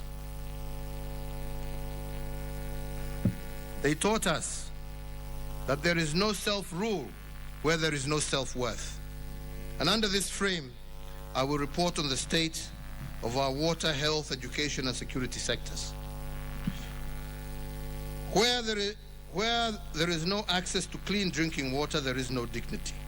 And that is why my administration prioritized and succeeded in providing 35 million people with access to clean water. When I took office in 2013, our entire country was served by just 99 public boreholes. In the past financial year alone, we have managed to sink 262 public boreholes, and today more than 2,511 public boreholes have been sunk since 2013, a 25-fold increase in the previous number of boreholes. In order to continue this widening of access to clean water, my administration has over the years invested over 200 billion to implement various dams and other integrated community projects that will increase water supply to vulnerable communities. In the Nairobi metropolitan area alone, the project is set to supply 41.3 million liters of water per day to an additional 2.1 million residents. This is critical because the poverty of dignity is most pronounced in water-scarce economies of the informal settlements and in vulnerable communities. For instance, as is known by some members here, the average daily consumption of water per household in informal settlements in Nairobi is 40 liters. If the price of 40 liters is 40 shillings, a household will have to spend 1,200 shillings per month buying water alone. This is 20% of the income of an average family in most of our informal settlements. And for the most part, the price of water has been higher than that of rent. The poverty of dignity is well illustrated when one considers that the price of water for the rest of Nairobi is Kenya shillings 46 per 1,000 liters. Put differently, the dwellers of our informal settlements have been paying 25 times more for water compared to the rest of Nairobi dwellers. And this is why the Nairobi Metropolitan Service has set up 1,600 water points in all our informal settlements to supply free water to the residents. This initiative has saved dwellers of these settlements up to 20% of their incomes and approximately 1,200 shillings per household, and this is what I call freedom from want. Mr. Speaker, one of the most indignifying challenges of our people has been the high cost of health care. There are many testimonies of how families have had to sell ancestral land to cater for high medical bills. This not only rips them of their dignity, but also deprives future generations of ancestral address. The objective of my administration is to end this by providing 100% universal health coverage for essential health services by starting this year. The constitutional right to health care is the element that my administration has been consistently working to fulfill by investing in health facilities, medical equipment, and human resources for health. Our success in this area has been lauded internationally. According to Healthcare Index, which gives a single measure of the state of each country's health system based on data provided by the World Health Organization, Kenya today ranks third behind South Africa and Tunisia among the most improved health systems in Africa in the year 2020. To achieve this, my administration has had to work to increase affordability and availability of healthcare services for all Kenyans. Access speaks to the geographical availability of healthcare facility services, affordability to both the cost of healthcare services and the ability of Kenyans to pay for these medical services. And availability speaks to the extent to which our healthcare facilities have the necessary resources to meet the health needs of Kenyans. In terms of access to healthcare, when my administration took over in 2013, the number of health facilities across the country stood at 4,430. My administration, in conjunction with county governments, has increased our medical facilities by 43% by building an additional 1,912 new hospitals in the last 8 years. This is an average of 239 new facilities per year. In context, in previous 118 years, only 4,430 hospitals had been built in Kenya, an average of 37 hospitals per year. We have built, during that period, 6 times more hospitals than over all the 4 previous administrations.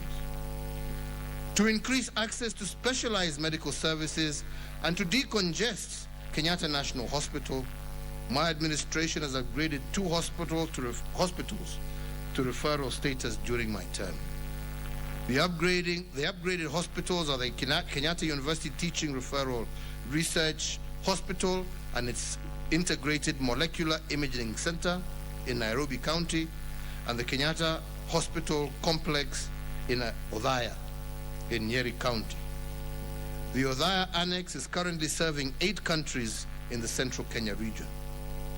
To ensure that access to health care is cascaded to the lowest administrative unit, Level 5 hospitals have also increased by 44%, Level 4 hospitals increased by 9%, Level 3 hospitals by 34%, and Level 2 hospitals increased by 49%.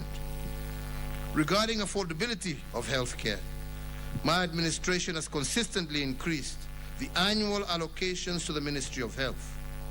Kenya today has the highest budgetary allocation for health in East Africa, which currently stands at 121.1 billion for the year 2021.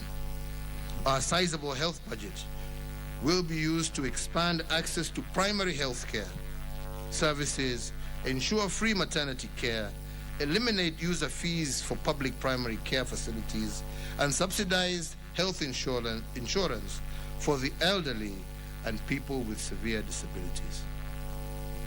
My administration has also allocated 900 million as conditional grants to support the implementation of free primary health care in all our 47 counties.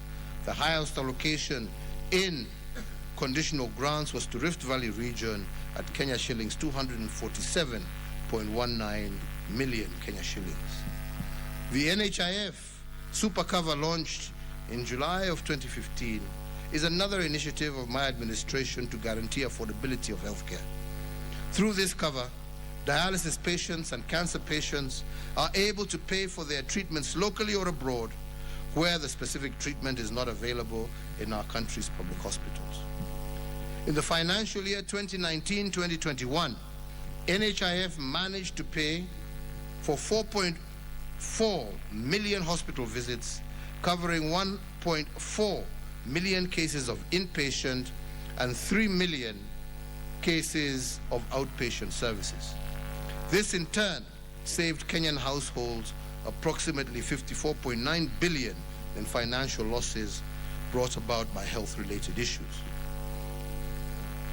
With a monthly subscription of Kenya shillings 500, the NHIF Supra Cover has become Kenya's largest and most reliable, accessible, and affordable medical insurance cover. Over the last 8 years of my administration, NHIF's membership has steadily grown. So far, the total NHIF membership stands at 10.5 million members, up from just 4 million members in 2013. Mr. Speakers, I acknowledge with appreciation that the National Assembly recently passed the National Hospital Insurance Fund Amendment Bill 2021, and the same is now presently before the Senate. I today urge through you, Mr. Speaker, that the Senate expedite the consideration of this bill so that in the life of this House, we can all join in ushering in universal health coverage for all our people. Mr. Speaker, honorable members, let us tear down the barriers that inhibit our quest to deliver quality health care for all Kenyans. To improve the standard of health care facilities, my administration has boosted bed capacity, improved access to medical equipment, and increased the number of medical training schools. In 2013, for example, the total bed capacity in public health facilities stood at 56,000 hospital beds. This has increased by 47% to 82,000 hospital beds in 2020. The northeastern region of our country has experienced the highest expansion in hospital bed capacity, up from 2,443 hospital beds in 2013 to 4,566 hospital beds in 2021. This is followed by the Nyanza region, which has experienced an expansion in bed capacity of 63%, from 9,249 hospital beds in 2013 to 15,054 hospital beds in 2020. Nairobi has also experienced an expansion of 57%, from 7,866 hospital beds in 2013 to 10,399 hospital beds in 2021. Through the Managed Equipment Service project, my administration has supplied 1,241 pieces of specialized medical equipment, with 113 hospitals being equipped in 47 counties at a cost of Kenya shillings 43 billion.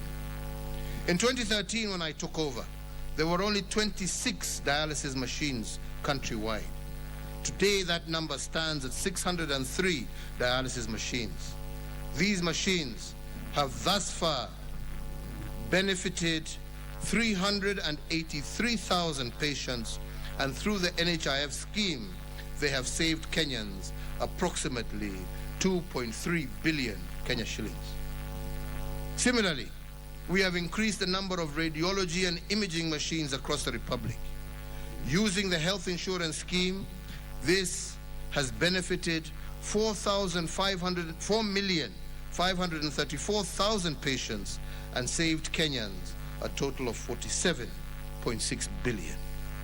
Mr. Speakers, to add another arrow in our agenda on the management of cancer as part of our universal health coverage, about 1 month ago, I presided over the official opening of the Integrated Molecular Imaging Center at the Kenyatta University Referral Hospital. The groundbreaking facility is not just the first of its kind in Kenya, but for the entire sub-Saharan region. As a result, many of our patients suffering from cancer will now have the benefit of early detection, leading to early treatment and cure, and thus saving many, many lives. This will in turn relieve our families of acute financial stress and burden that comes with a cancer diagnosis, and the physical and emotional burden that comes along with the management of the disease. Honorable members, regarding medical training, the number of Kenya medical training college campuses has increased from 28 campuses in 2013 to 71 campuses today. This year, the number of graduates of KMTC was 3,319 compared to 111 graduates when I took over in 2013. Similarly, the number of medical doctors trained annually has shot up from 620 in 2013 to 900 medical doctors in 2021. Finally, with regard to health, my administration has prioritized the universal achievement of the right to reproductive health care as required by our Constitution. Indignity takes many forms, and the most violating forms of these indignity takes many forms, and the most violating forms of these that dispossesses mothers, and that is why my administration has committed itself to providing the highest standard of reproductive health through free maternity care.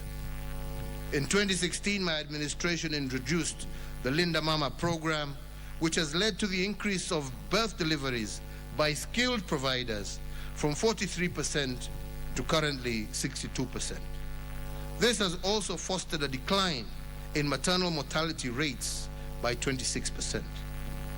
Under Linda Mama, all pregnant women are eligible for free maternity health care, and even those women not covered under NHIF, each mother is allocated between 2,500 and Kenya shillings 30,000, depending on whether the birth is normal or by cesarean section. Thus far, Linda Mama has benefited 5.8 million Kenyan women and has saved Kenyans 81.4 billion through the health insurance component of the program. With Linda Mama, I am confident that we can achieve the freedom from want for our vulnerable mothers, and now our children can be born in dignity. On liberating our people from poverty of dignity and making them health assured, a good example is the work of the Nairobi Metropolitan Service. During one of my inspection tours during the COVID period in Mukuru kwa Ruben, I was saddened to learn that 500,000 people were being served by a private health facility which only had 8 beds. A woman giving birth in this facility cannot be admitted for more than 2 hours. In fact, after giving birth, she had to get out in 1 or 2 hours in order to give way for other patients. The only time that she can stay for a day is if she has complications and cannot be transferred immediately by a family member to an alternative facility. This is not a problem. This is not poverty. If this is not poverty of dignity, I don't know what is. To resolve this embarrassment and to enhance access to quality health care for our fellow citizens living in informal settlements, I ordered for the establishment of 15 fully fledged health centers within the Nairobi metropolis. Among them, Mudhua Udhiru Health Center, Tasia Health Center, Gumba Madhare Health Center, Lakisama Health Center, Kayole Soweto Dispensary. Besides the 15 above, construction works are also ongoing in regard to an additional 10 facilities within the metropolis. Mr. Speaker,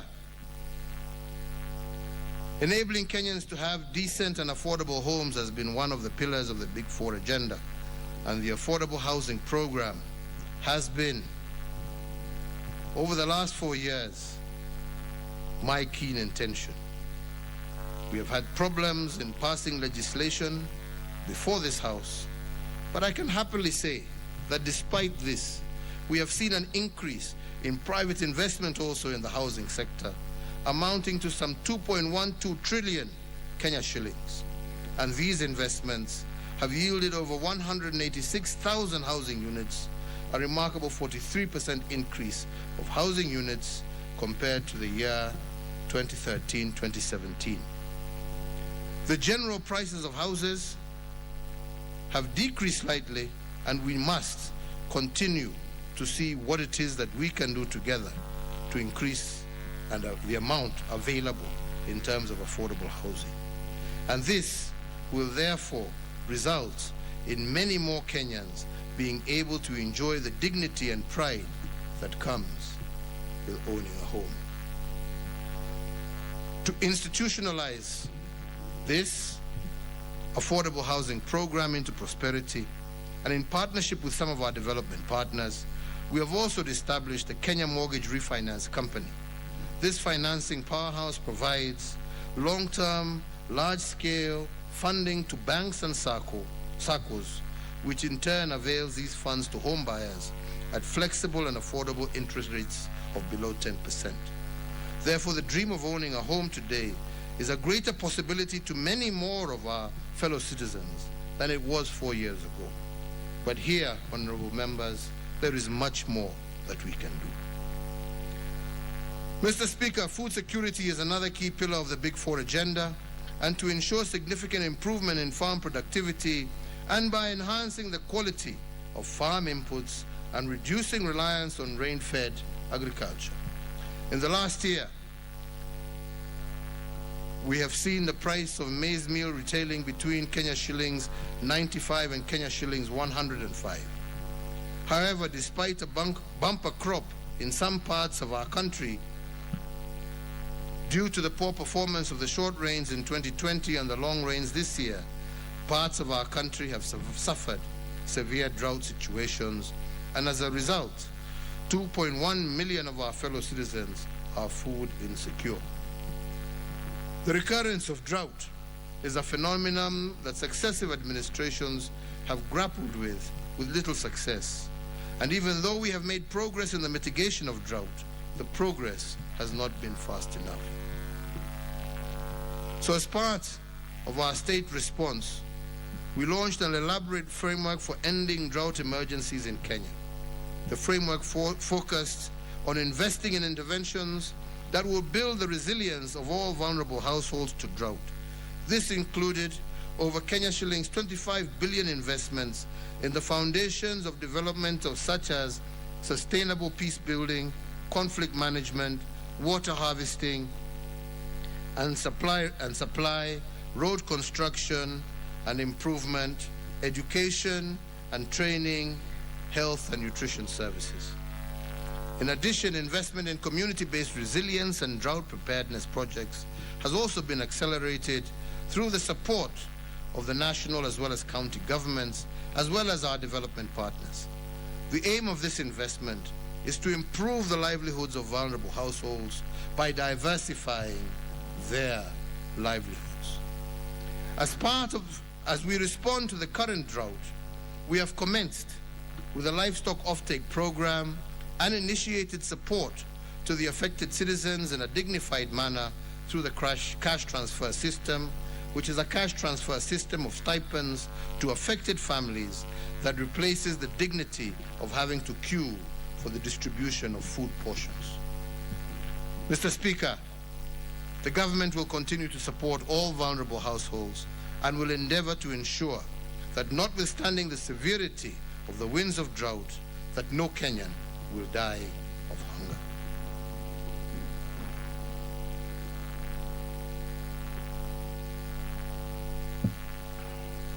If dignity is freedom from want, accompanied by freedom from fear, then I can confirm to this House that we have done a lot to liberate our people from want, but I also want to underscore that maybe more has to be done to liberate our people from fear, that more has been done to liberate our people from fear, yet very little has been spoken about it.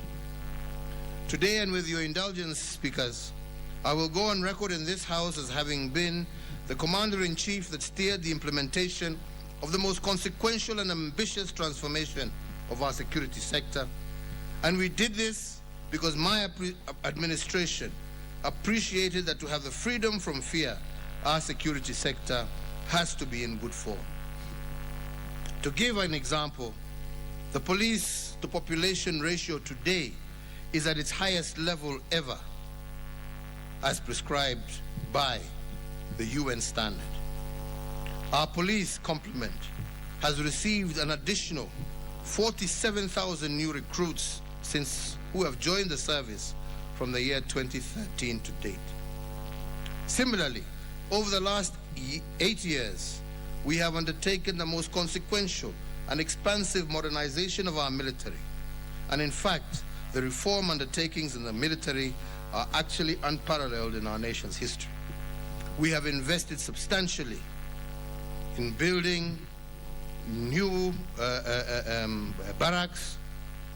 We have invested in military manufacturing capabilities that have not only resulted in the spurring of previously dormant sectors, but the creation for jobs for young people, both directly and through ancillary services.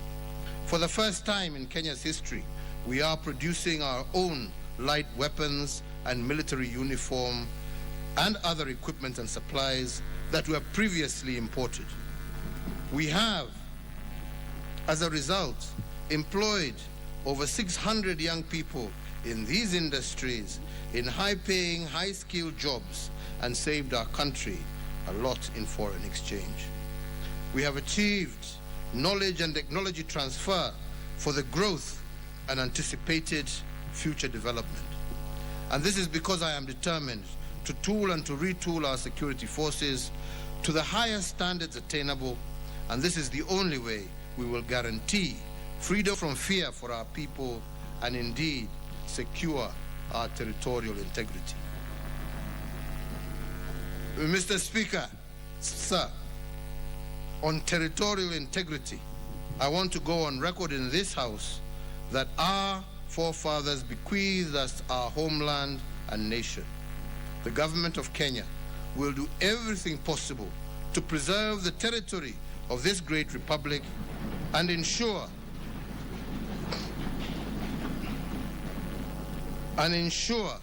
that generation after generation of Kenyans dwell in it as it is in fact, intact and unencumbered. Mr. Speaker, honorable members, as I have said before, not an inch more and not an inch less.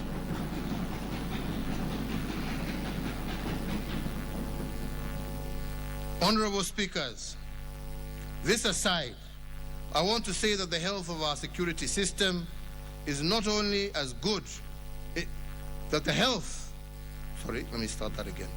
Honorable speakers, this aside, I want to say that the health of a security system is only as good as the health of its officers.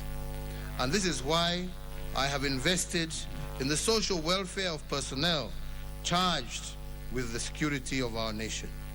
We have reviewed their remuneration, allowances, benefits, housing and insurance, and we have also increased the capacity of their health facilities, used by our security organs. In particular, we have recently established a new level 4 hospital in Kahawa Garrison, and soon I will be in Isiolo opening another level 4 hospital. I recently commissioned a trauma and counseling center in Manda in Lamu County, and we shall also be breaking ground on an additional 3 level 4 hospitals, one in Eldoret for the Defense Forces, one in Roiro for the Prison Services, and one in Bagadi for the National Police Service.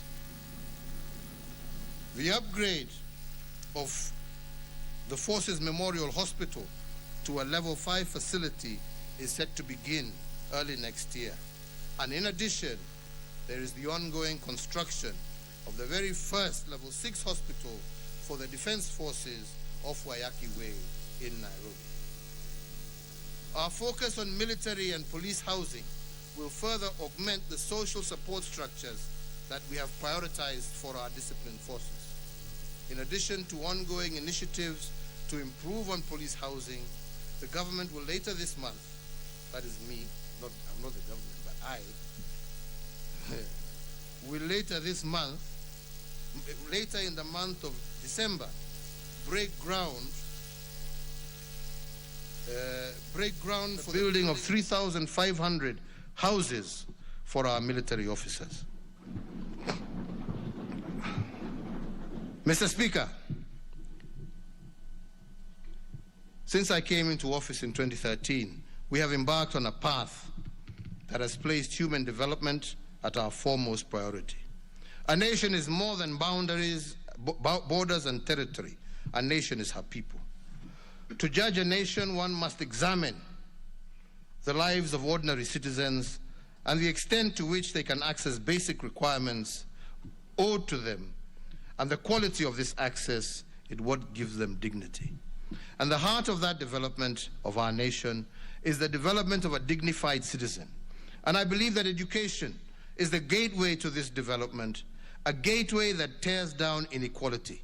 And that is why today I am pleased to report on the gains that we have made in the last 8 years in the sector of education. By the year 2030, our population is expected to be about 63 million. And out of this, about 38% of Kenya's population will be categorized as school-going. This means that 2 out of every 5 Kenyans will be in school. And in order to meet the ever-growing demand of the global landscape, we must prepare the next generation now, today and not tomorrow. And that is why we have been committing each year to channeling a substantial amount of our national budgetary resources to our education sector.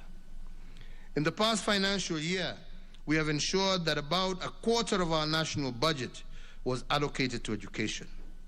And in a call to action endorsed by several heads of state and government at this year's Global Education Summit, that Kenya was privileged to lead alongside the United Kingdom, my administration pledged to allocate 26% of our national expenditure to education in the coming financial year.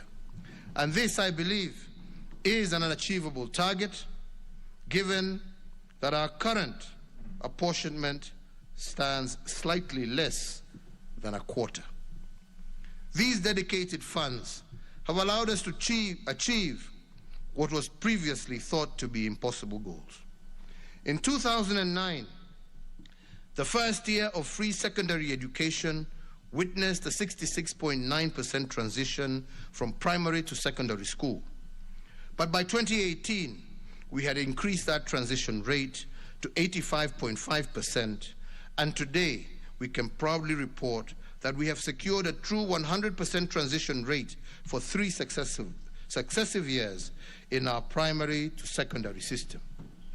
Equally important is to note that we have now achieved the global feat of a 1-to-1 book ratio in all our public primary and secondary schools. This has improved the quality of education and reduced the cost of education on parents. To further ensure that no Kenyan child is left behind, and therefore to effectively enhance the delivery of the compulsory basic education from primary through to secondary school, I am pleased to report to the House that since 2013, we have recruited an additional 107,000 teachers, approximately comprising of 54,775 primary school teachers and 52,453 secondary school teachers. Our enhancement of manpower in these institutions of basic education by over 25% has significantly mitigated the shortage of teachers in the country and in turn bridged the teacher-to-student ratio. Honorable members, ladies and gentlemen, in order to continue with these achievements, we need to secure the entire education ecosystem. We need to ensure that there is adequate infrastructure, comprehensive policy choices, skilled educators, and a healthy learning environment. In support of this, my administration has grown the number of schools at the pre-primary and primary school levels from 3,764 in 2007 to 10,118 in 2021, and we are building an average of over 1,265 schools each year. Additionally, since 2013, the electrification of schools has been a priority, and currently over 90% of schools are connected to the grid. This has led to improved learning outcomes and enhanced utilization of technology, including modern mass media tools in the classroom. Another critical plank is education reforms, is securing the large tenure of our educational institutions. The founding technocrats of our nation did not envision a situation where secure tenure for schools would be an issue in the future. And that is why they never secured the title deed for our schools. But today we know different. Our school titling program, therefore, has become increasingly important. As of 2015, only 4,900 schools had been titled since independence. Today, over 12,000 schools out of a total of 32,354 have been issued with title deeds because of a multi-agency effort. In guaranteeing public schools their titles, my administration has upheld the fundamental right of education and initiated a process to ensure that there is no school sitting on land that it does not own. Yeah. Jaribu kukatakata jameni, hata mimi nimechoka.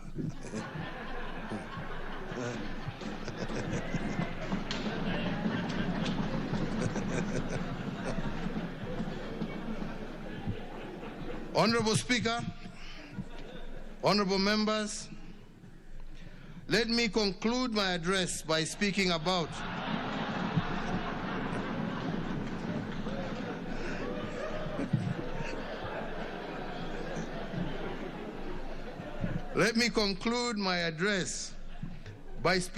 the fourth frame that has guided my administration, and I call it political stabilization, which is the doctrine that guided me to a path of a handshake with the Right Honorable Raila Amolo Odinga. Honorable members, undoubtedly, as I have tried to explain, my administration has secured an impressive economic acceleration, including the doubling of our GDP from 4.74 trillion to 11 trillion shillings. We have also made big push investments that have spurred development, revived debt capital, and boosted entrepreneurship. We have also restored dignity to our people through water and sanitation, healthcare, education, roads, and security reforms. However, all of this would amount to very little without political stabilization. If every 5 years, toxic political climate and election time tensions would reverse the gains painfully secured, our impressive development record of accomplishment would be an immense tower, sadly built on sand but not rock. For the record, political stabilization is not an end in itself. It is a continuous process that every administration, even those that come after me, must apply their minds to and secure. And let me explain. Next month, we will be celebrating 30 years of political pluralism gained following the reintroduction of multi-party politics through the repeal of Section 2A of the former Constitution on the 10th of December, 1991. From the Mulolongo voting system of the KANU era to our vibrant democracy today, we must celebrate the journey that we have taken and the expanded fields of freedom that we enjoy. While undoubtedly multi-party politics has been a much better democratic platform than the single-party state, we must not ignore the very real negative aspects of our politics and electioneering. The evidence of this is plainly observable in the elections of 1992, 97, 2007, 2013, and 2017. And only in 2002, when, well, yours truly surrendered easily, is the only one that did not have a problem. In 1992, the election cost us Kenya shillings 248 billion in lost economic growth. Lives were lost and populations displaced. And during this election, Kenya's foreign direct investment at the time fell by 2/3, from Kenya shillings 1.8 billion to Kenya shillings 600 million. In 2007, the election eroded the equivalent of Kenya shillings economic growth in a matter of days. Lives were lost and populations displaced, just as had been the case to a far lesser extent in 1997. In 2017, we lost close to Kenya shillings 1 billion every working hour for the 123 days we held the election. And in fact, in 2017 election, the economy lost approximately 1 trillion in response to that particular electioneering period. And the question I pose, therefore, to the leadership of this country present here today is this: is this right?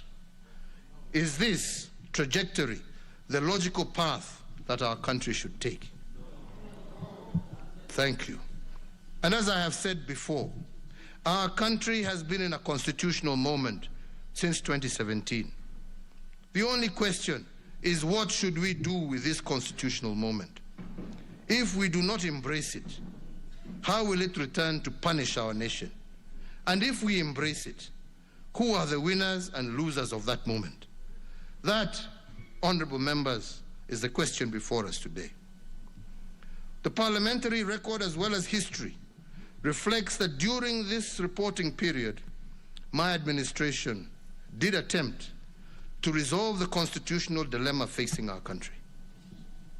We went to the people, and 5 million Kenyans agreed to initiate the process of putting the First Amendment to the 2010 Constitution to a vote.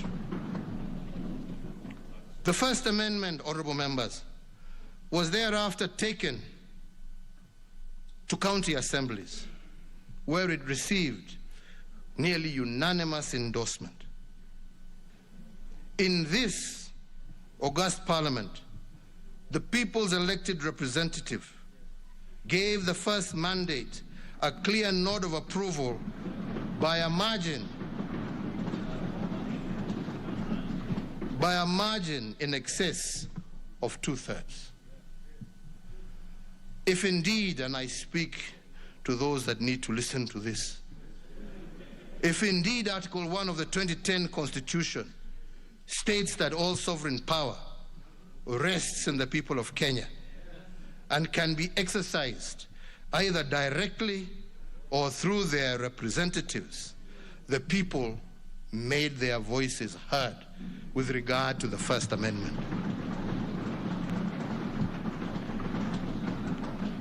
They exercised this power directly through the IEBC petition for constitutional change.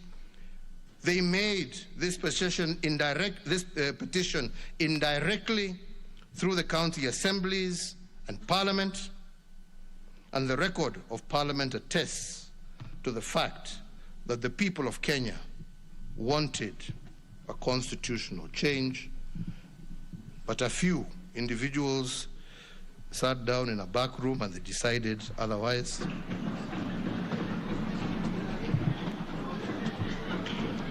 That said,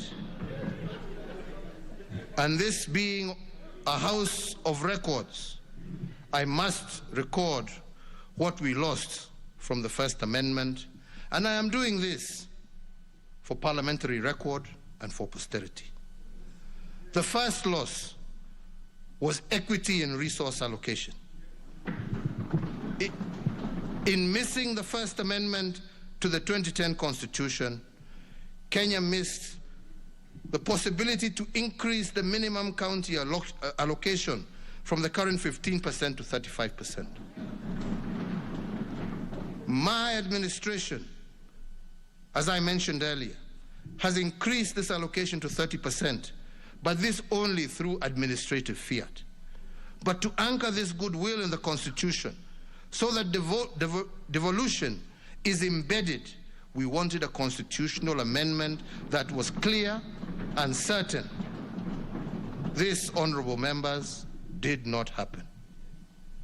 Had this amendment been adopted, counties would have by law received Kenya shillings 562 billion instead of the 316 billion allocated to them in the 2020-21 budget, an increase of over 75% of their current allocation.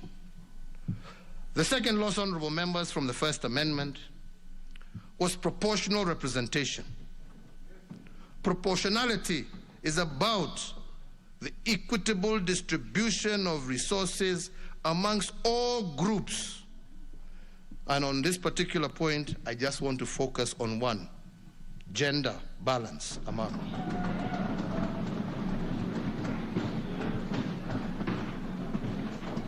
The First Amendment to our Constitution would have ensured that 50% of all senators were women. And the logic here was to ensure that if we percolate the proposed 35% of our national revenues to counties, women should be at the center of decision-making on how this revenue is utilized. But, honorable members, this did not happen. The third loss was about expanding our national executive to accommodate a broader face of Kenya and to expand representation. This would have constitutionalized the end of the winner-takes-all outcomes of elections that creates so much toxicity and tension. Again, honorable members, this did not happen. Honorable members, we cannot behave like the proverbial ostrich and bury our heads in the sand. A constitutional moment does not resolve itself simply by being ignored. The need for political stabilization is, I believe, the most urgent task facing Kenyans today. And it is the foundation upon which our greater justice, fairness, health, wealth, and security will be built on. And for this reason, I want to believe, honorable members, that that which did not happen will happen.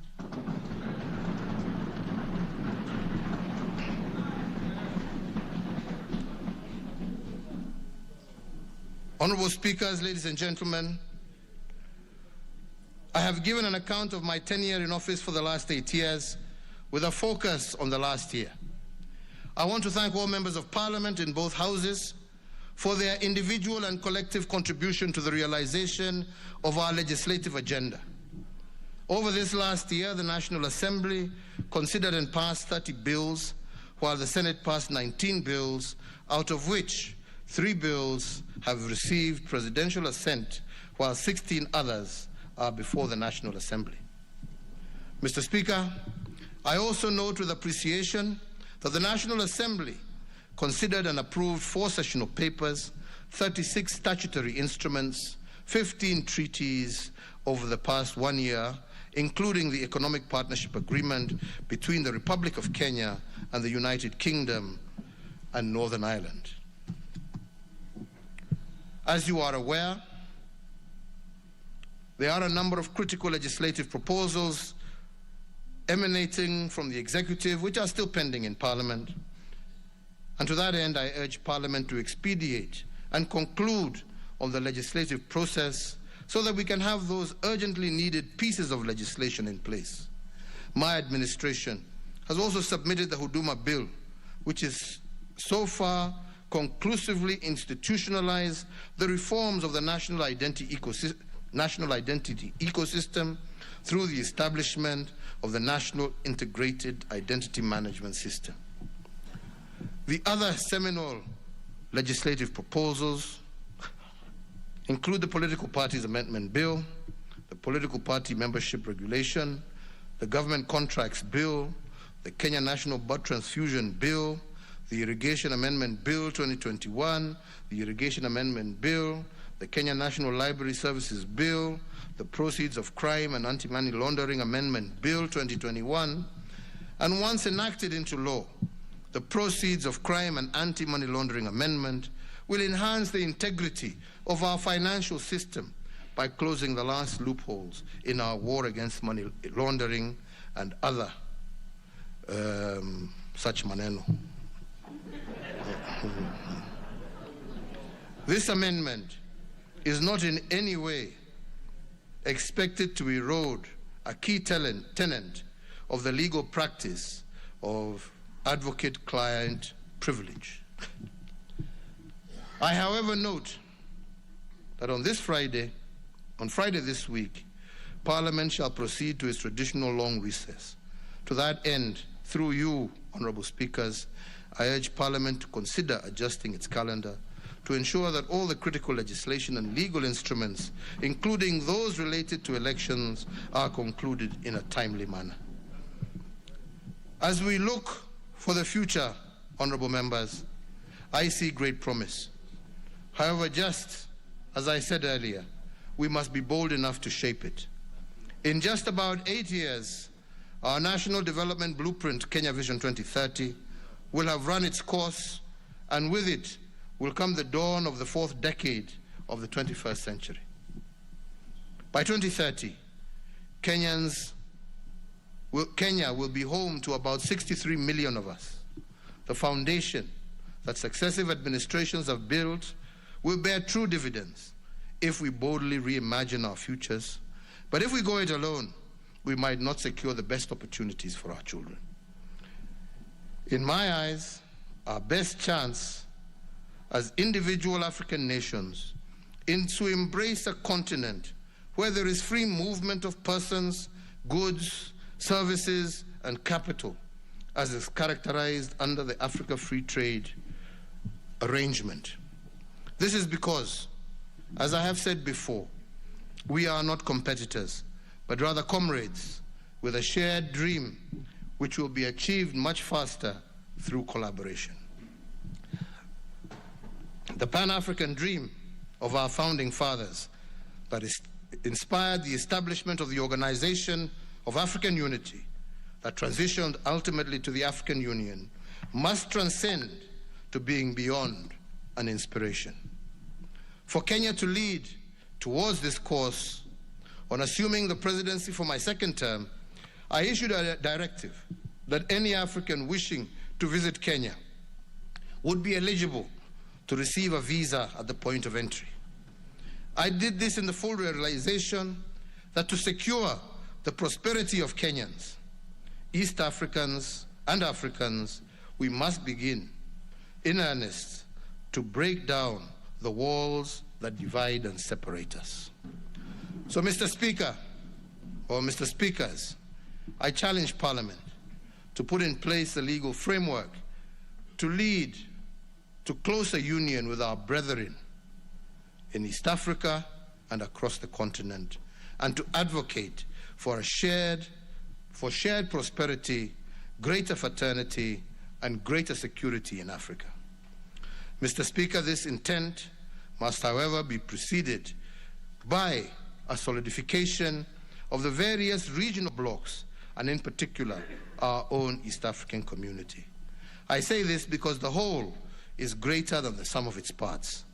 When each part appreciates its role and the contribution of other parts, then the body is able to function effectively. The African Union will only be strong and vibrant when our regional blocs are of similar character. We must simultaneously re-energize our common bond as brothers and sisters in East Africa, even as we craft a path to the single African Union. This, Mr. Speaker, is the future that I see, and Mr. Speakers lead this Parliament in tearing down these barriers. So, honorable speakers, honorable members, it is now my high privilege and extreme pleasure to submit to Parliament the following 3 reports as required by the Katiba.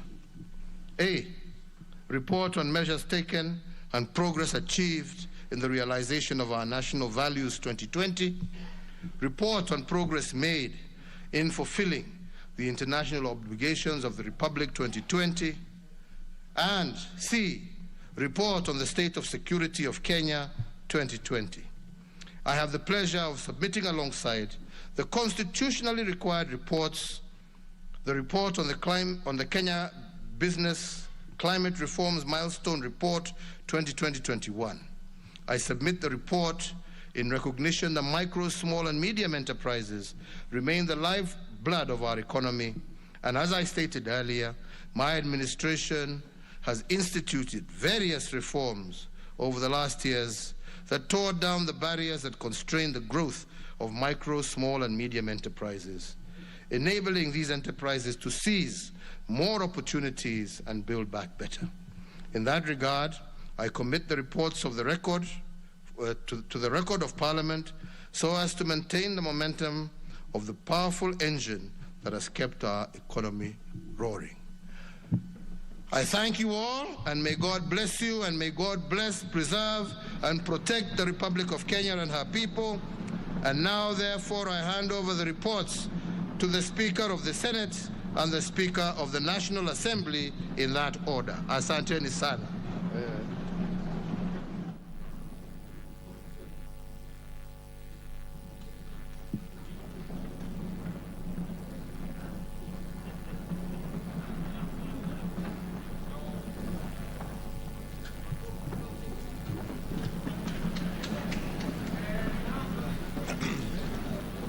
Okay, order, Senators. Order, members. Honorable Senators, having concluded the only business on today's order paper, the Senate now stands adjourned until tomorrow, Wednesday, 1st December 2021 at 9:30 a.m. in the Senate chamber. I thank you.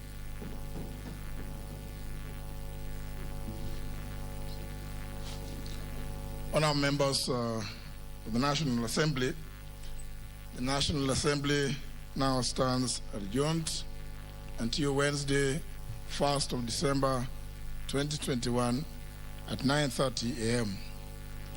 All honourable members and invited guests will join His Excellency the President for our reception at the Parliament courtyard, just in front.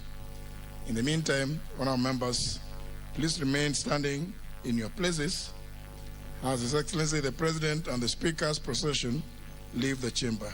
I thank you.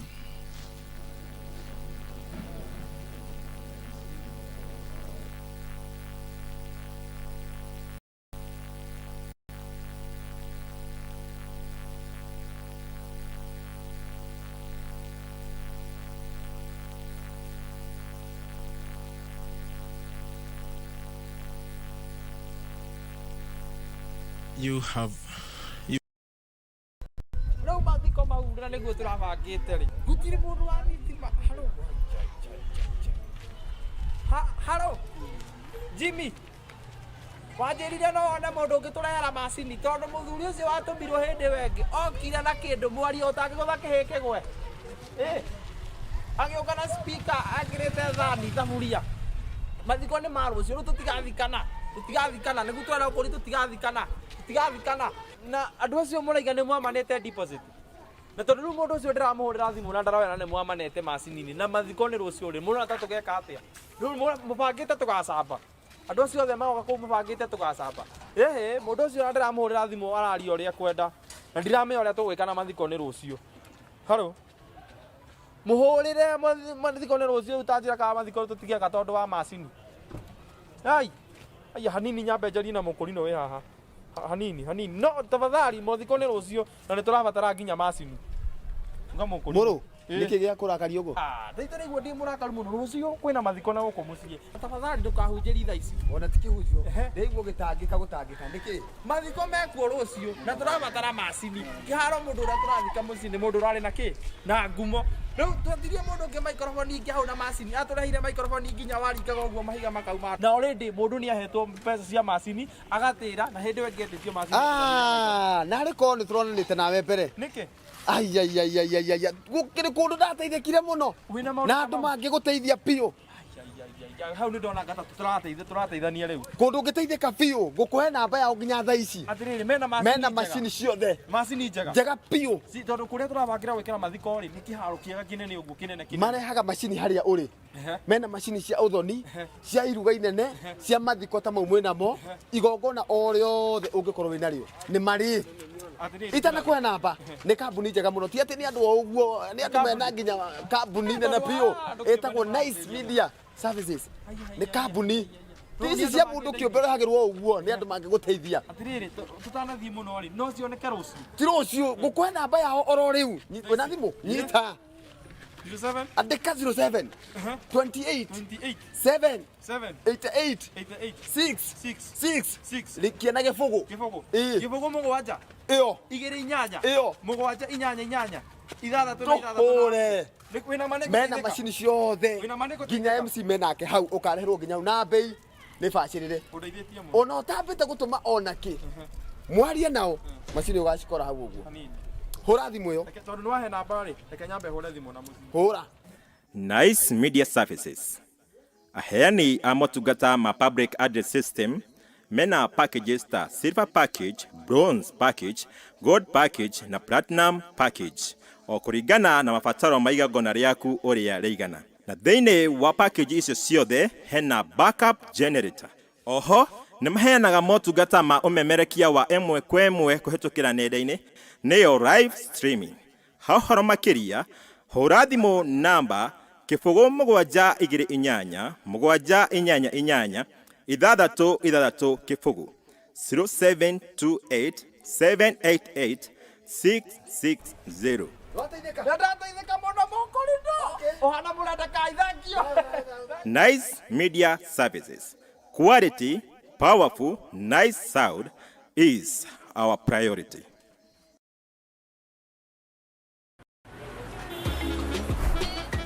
Sana nakula chips. Oya, pesa hapo nyuma. Oya, bda, pesa yako. Oya. Lipiaga Ronaldo pia wewe. We, chanchi yangu usiniweke. Tulia. Wow. Unadondoka mwana kakana. Ni game ya mwisho, multipeti ingiane ama ichomeke. Swali ni, utadondoka?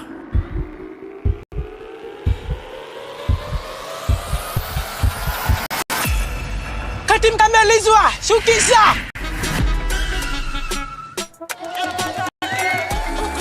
Dondoka visimpo na Odibets cash out. Wekelea bet, dondoka anytime. Odibets, bet extraordinary. Ndio manake.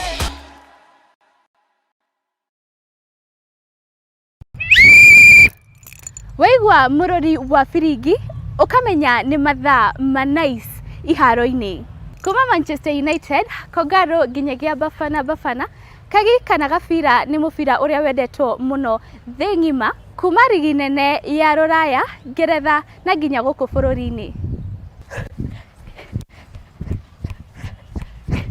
Guteng'era nakuo nirio igai ritũ ta a Kenya rĩrĩa tũkorwo tũgĩtĩĩra mũno kumia njorua cia mahenya ta Eliud Kipchoge nginyagia Janet Kosgei na angĩ aingĩ.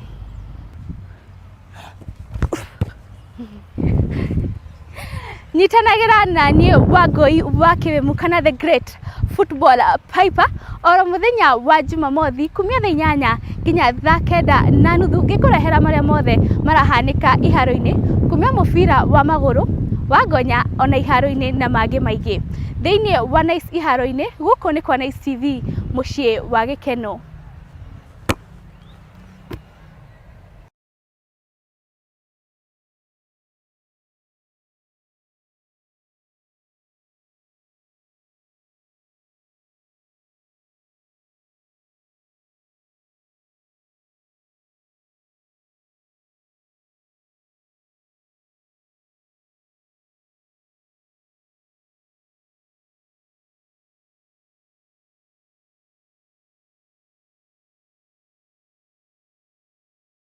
Muroreri wa NiceTv na iyo yuma Ndumiriri ya President Uhuru Kenyatta ari kuria bunge-ini ya kimabũrũri na ni akorwo akiriariria maundu maingi muno makiria na nimo tugukorwo tukirira muthenya wa umuthi na ni tondu maya mothe ndingihota ndiri wika nikio tukiri na andiki aitu a mohoro aria matinda magikumathira mamwe ma maria president aririria nimo tugukorwo tukirira hoine wa umuthi tukamenya ni maundu mari kwaririria ni matanya mariko a Kenya mauma namo iguru rigie Ndumiriri ya President na kana hihi matanya macio ni makorwo makihinga na kana president ni akorwo akiaririria matanya mamwe ma maria mauma ma a Kenya megugitanyaga kwaririria muthenya wa umuthi ri turekwo ni Gathoni wa Njoroge. Kwa niye ni Beni Thiongo, karibu sana.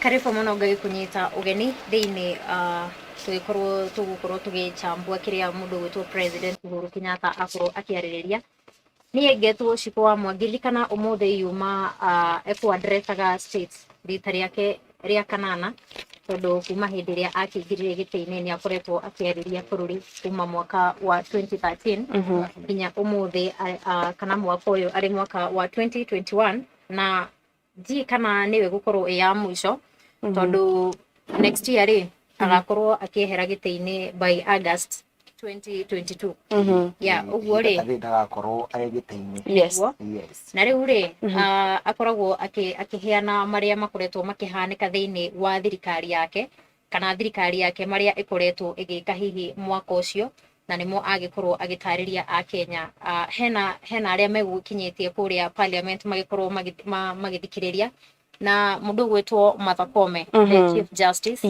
magiikaro-ini kiu ni umwe wa aria megukinyitie kuria mwena wa bunge na speaker wa bunge ya kimabũrũri ni Justin Muturi orodo mwe na speaker wa Senate ni Ken Lusaka ni umwe aria megukinyitie kuria guo bunge-ini ya kimabũrũri na Uhuru ni akorwo akiariria mamwe ma maundu maria thirikari yake hingitie kuma riria ngirira wathani-ini mwaka wa 2013 nginya riu arorete gutiriha wathani wake mwaka-ini wa 2022 niguo gukorwo agikehera wathani-ini nigetha gitigire ucio gukorwo akioerera hau thutha na maundu maingi muno aririria maundu megimaine na murimu kana king'uki gya COVID-19 kona nikiateithio bũrũri na njĩra nene muno makiria uhoro wa urimi no akorwo akiaririria mabarabara ni maundu maingi muno akorwo akiaririria muthenya wa umuthi ni tugukorwo tukimenya ni maundu mariku president akorwo akiaria uhoro wamo ano wega twire miroreri gitu ati andu aingi ni mekuranagia kana mundu ugwetwo deputy ni agukinya bunge-ini yes na no twamuona yes auma kuo ona mundu ugwetwo right honorable Raila Odinga ona Mudavadi na Kalonzo Musyoka ona Martin wa Bore makuo yes governor wa Kuria county ni ya Embu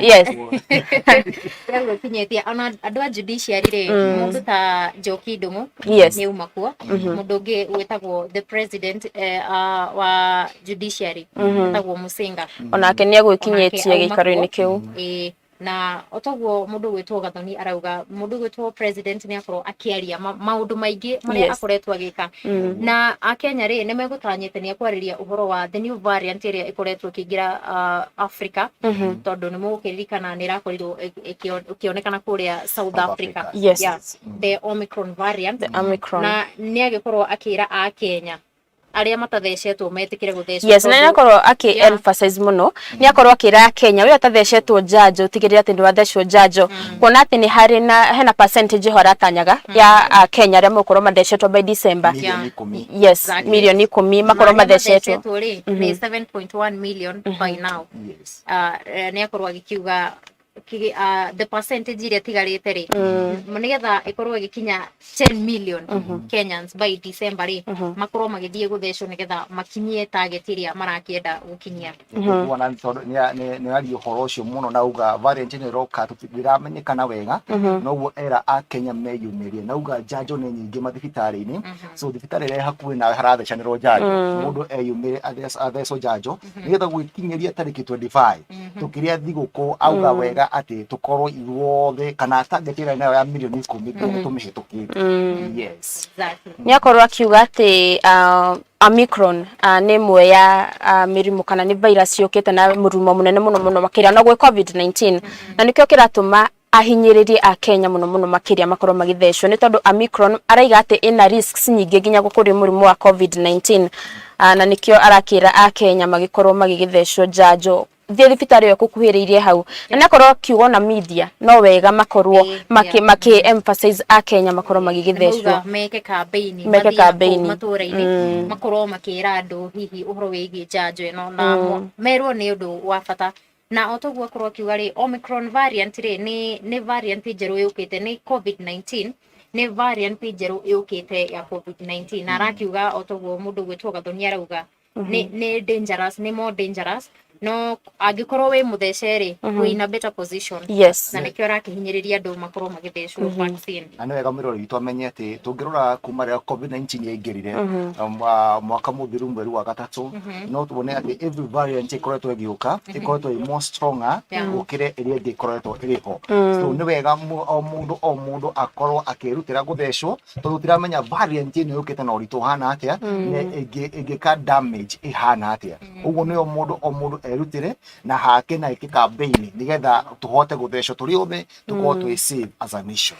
akiaria uhoro wigi COVID-19 ri ni akorwo akiuga COVID-19 kurigana hindi ria yokire bururi wa Kenya ni yokire 2020 March niguo yatangathirwo first in Kenya na ni akorwo akiuga kurigana uria twamioire ri ni kwari na maundu makiriho ma hihi gukorwo kana igwitikirika kana bururi ni ukuhingwo kana ndukuhingwo na ni maroraga uhoro wigie economy ya bururi magakiuga bururi ungikihingwo ri economy ni yagwa no ningi makarora mwena wa health magakiuga atiriri tungia kuhinga bururi ri na wa Kenya ni megwika atia ni mekuangamia muno na no president akorwo akiuga atiriri marorire mwena wa public health makirora kaba gukorwo na economy go wala argument igiri exactly kati ya economy na health na riria kwa argument cigiri ciokire ni kwarorwo kiona atiriria andu megukwa na kana makwe ni tondu wa murimu uyu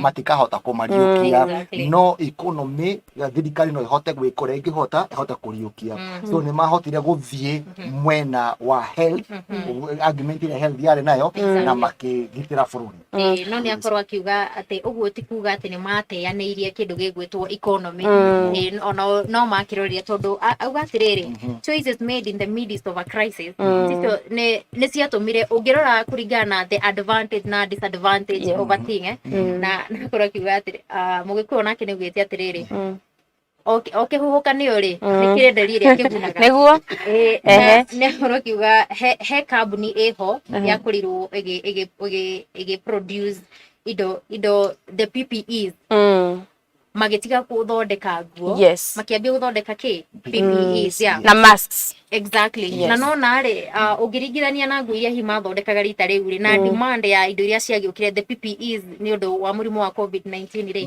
ni ciahotire ona ku boost economy na njira nene muno exactly ogwo akorwo akiuga atiri kuraringana na uria uroya undu ucio oho ni akorwo akiuga ati economy thengia ya economy gukorwo igithie thi ni akorwo akiuga ati mioyo iria ingiuragwo kana ingiura kumana na murimu wa COVID-19 ndingicoka no economy ni hakinyaga handu igacoka ikambambata na igacoka haria yakiri tene koguo niguo akiuga andu mathina mbere na kumenyera kumana na kinguki gia COVID-19 na COVID-19 no mamwe tu maundu maria akorwo akiaririria na ni ikaraho muno ni ahinyiriria andu muno makiria makorwo magithecwo ni tondu niguo ku hit percentage iria aragitanya gukikinyiria December mwaka uyu wa 2021 exactly na tukirora mwena wegi economy ya bururi ni akorwo akiuga ungi compare economy ya bururi uria yaguire na ungi compare na worldwide bururi witu wa Kenya wari 14% lesser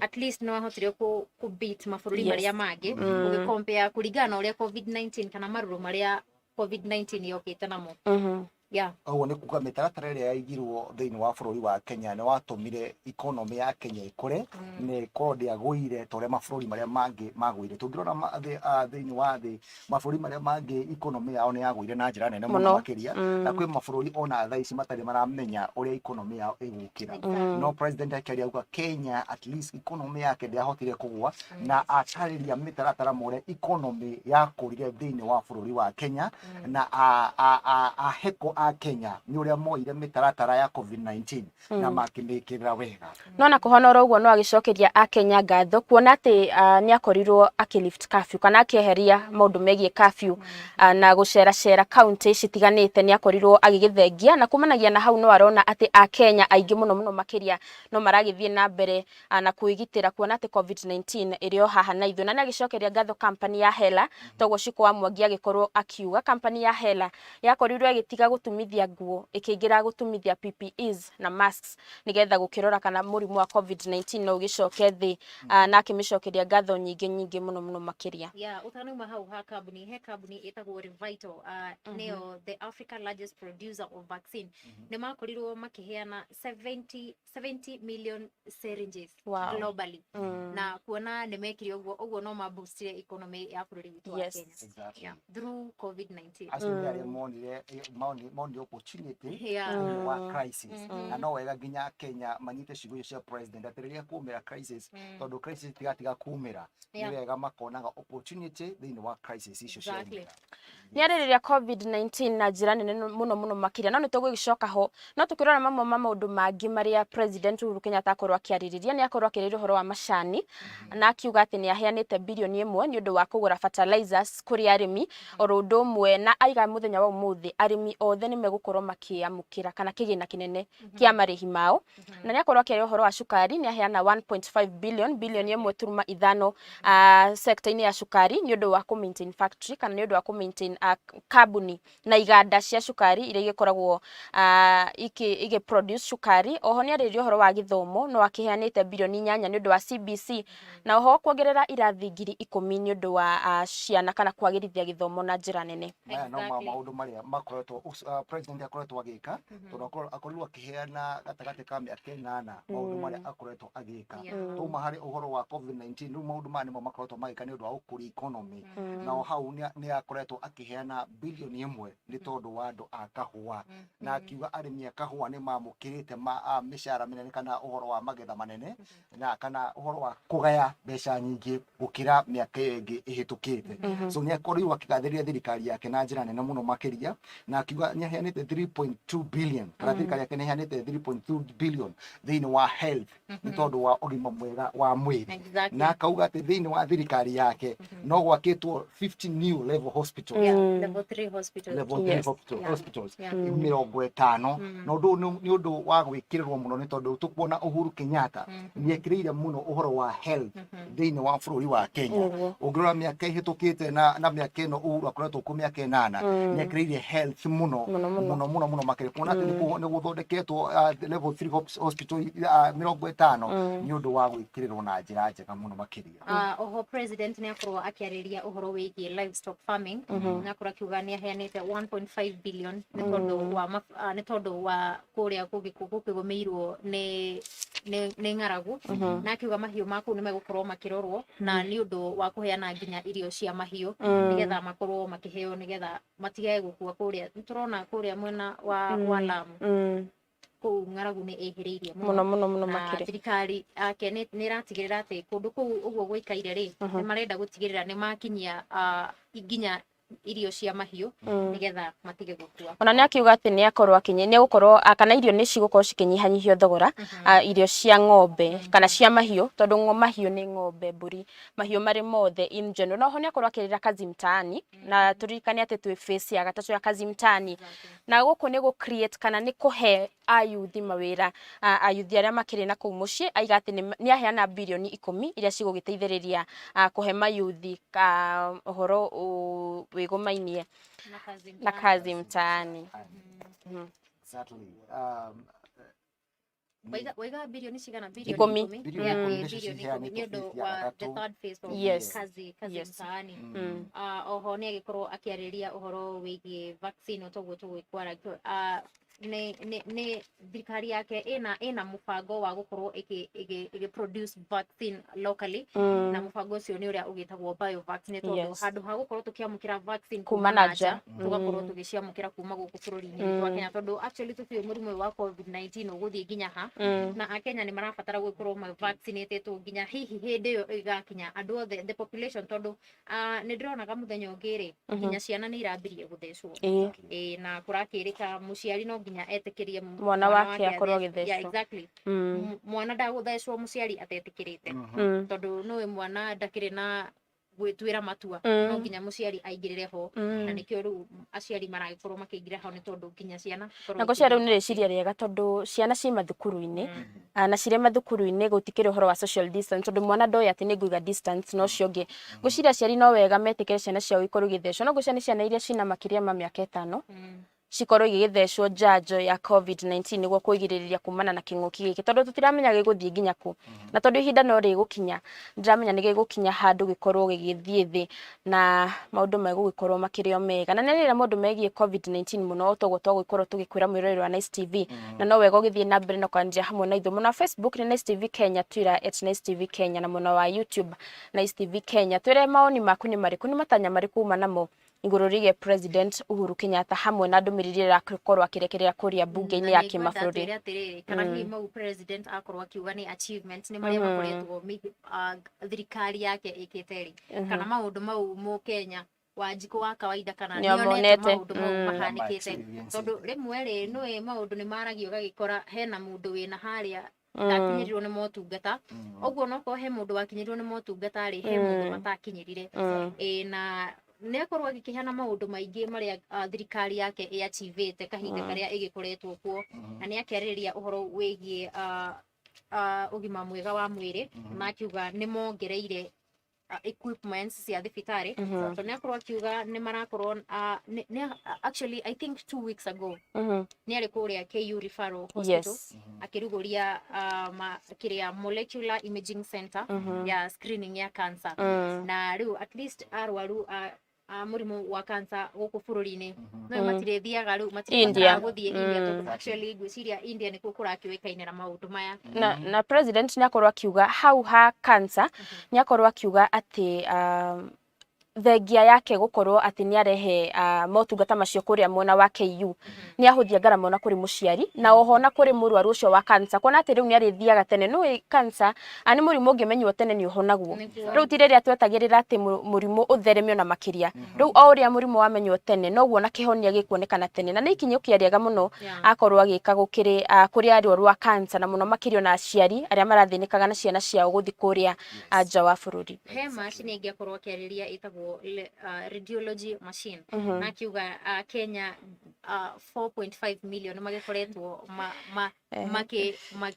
magikatia mateithikite na machine iyo na oho ni akiga ni makoretwo makiongerera machine cia dialysis from 26 kuma hindire ingirire mwaka wa 2013 ciari 26 machine ya dialysis guku Kenya na thirikari yake kuma hindi iyo kuma 2013 nginyagia riu iyo ni miaka 8 ni mongerere machine ici nginya 603 dialysis machine ya ucio ni wira mwega thirikari yake ikoretwo ikirutite na ni ma ndetwo ni ama ni tondu ndigwiciria no agitwire maundu maria matakihanikite niguo twera mwirwari witu ekitire gutwira kana maundu maya mario ni Uhuru Kenyatta ni monete na tutanauma hau ha maundu maria ekite thiini wa thibitari ri ni ugire 180 itanda 180 cia ICU ri no ciari ho mbere ya COVID-19 yokite no ni kuongerekete gukongereka itanda cikoka 500 maigiri noguo ni undu ucio ni undu wa gwikirwo muno ni tondu itanda cia ICU ni ciongererekete wega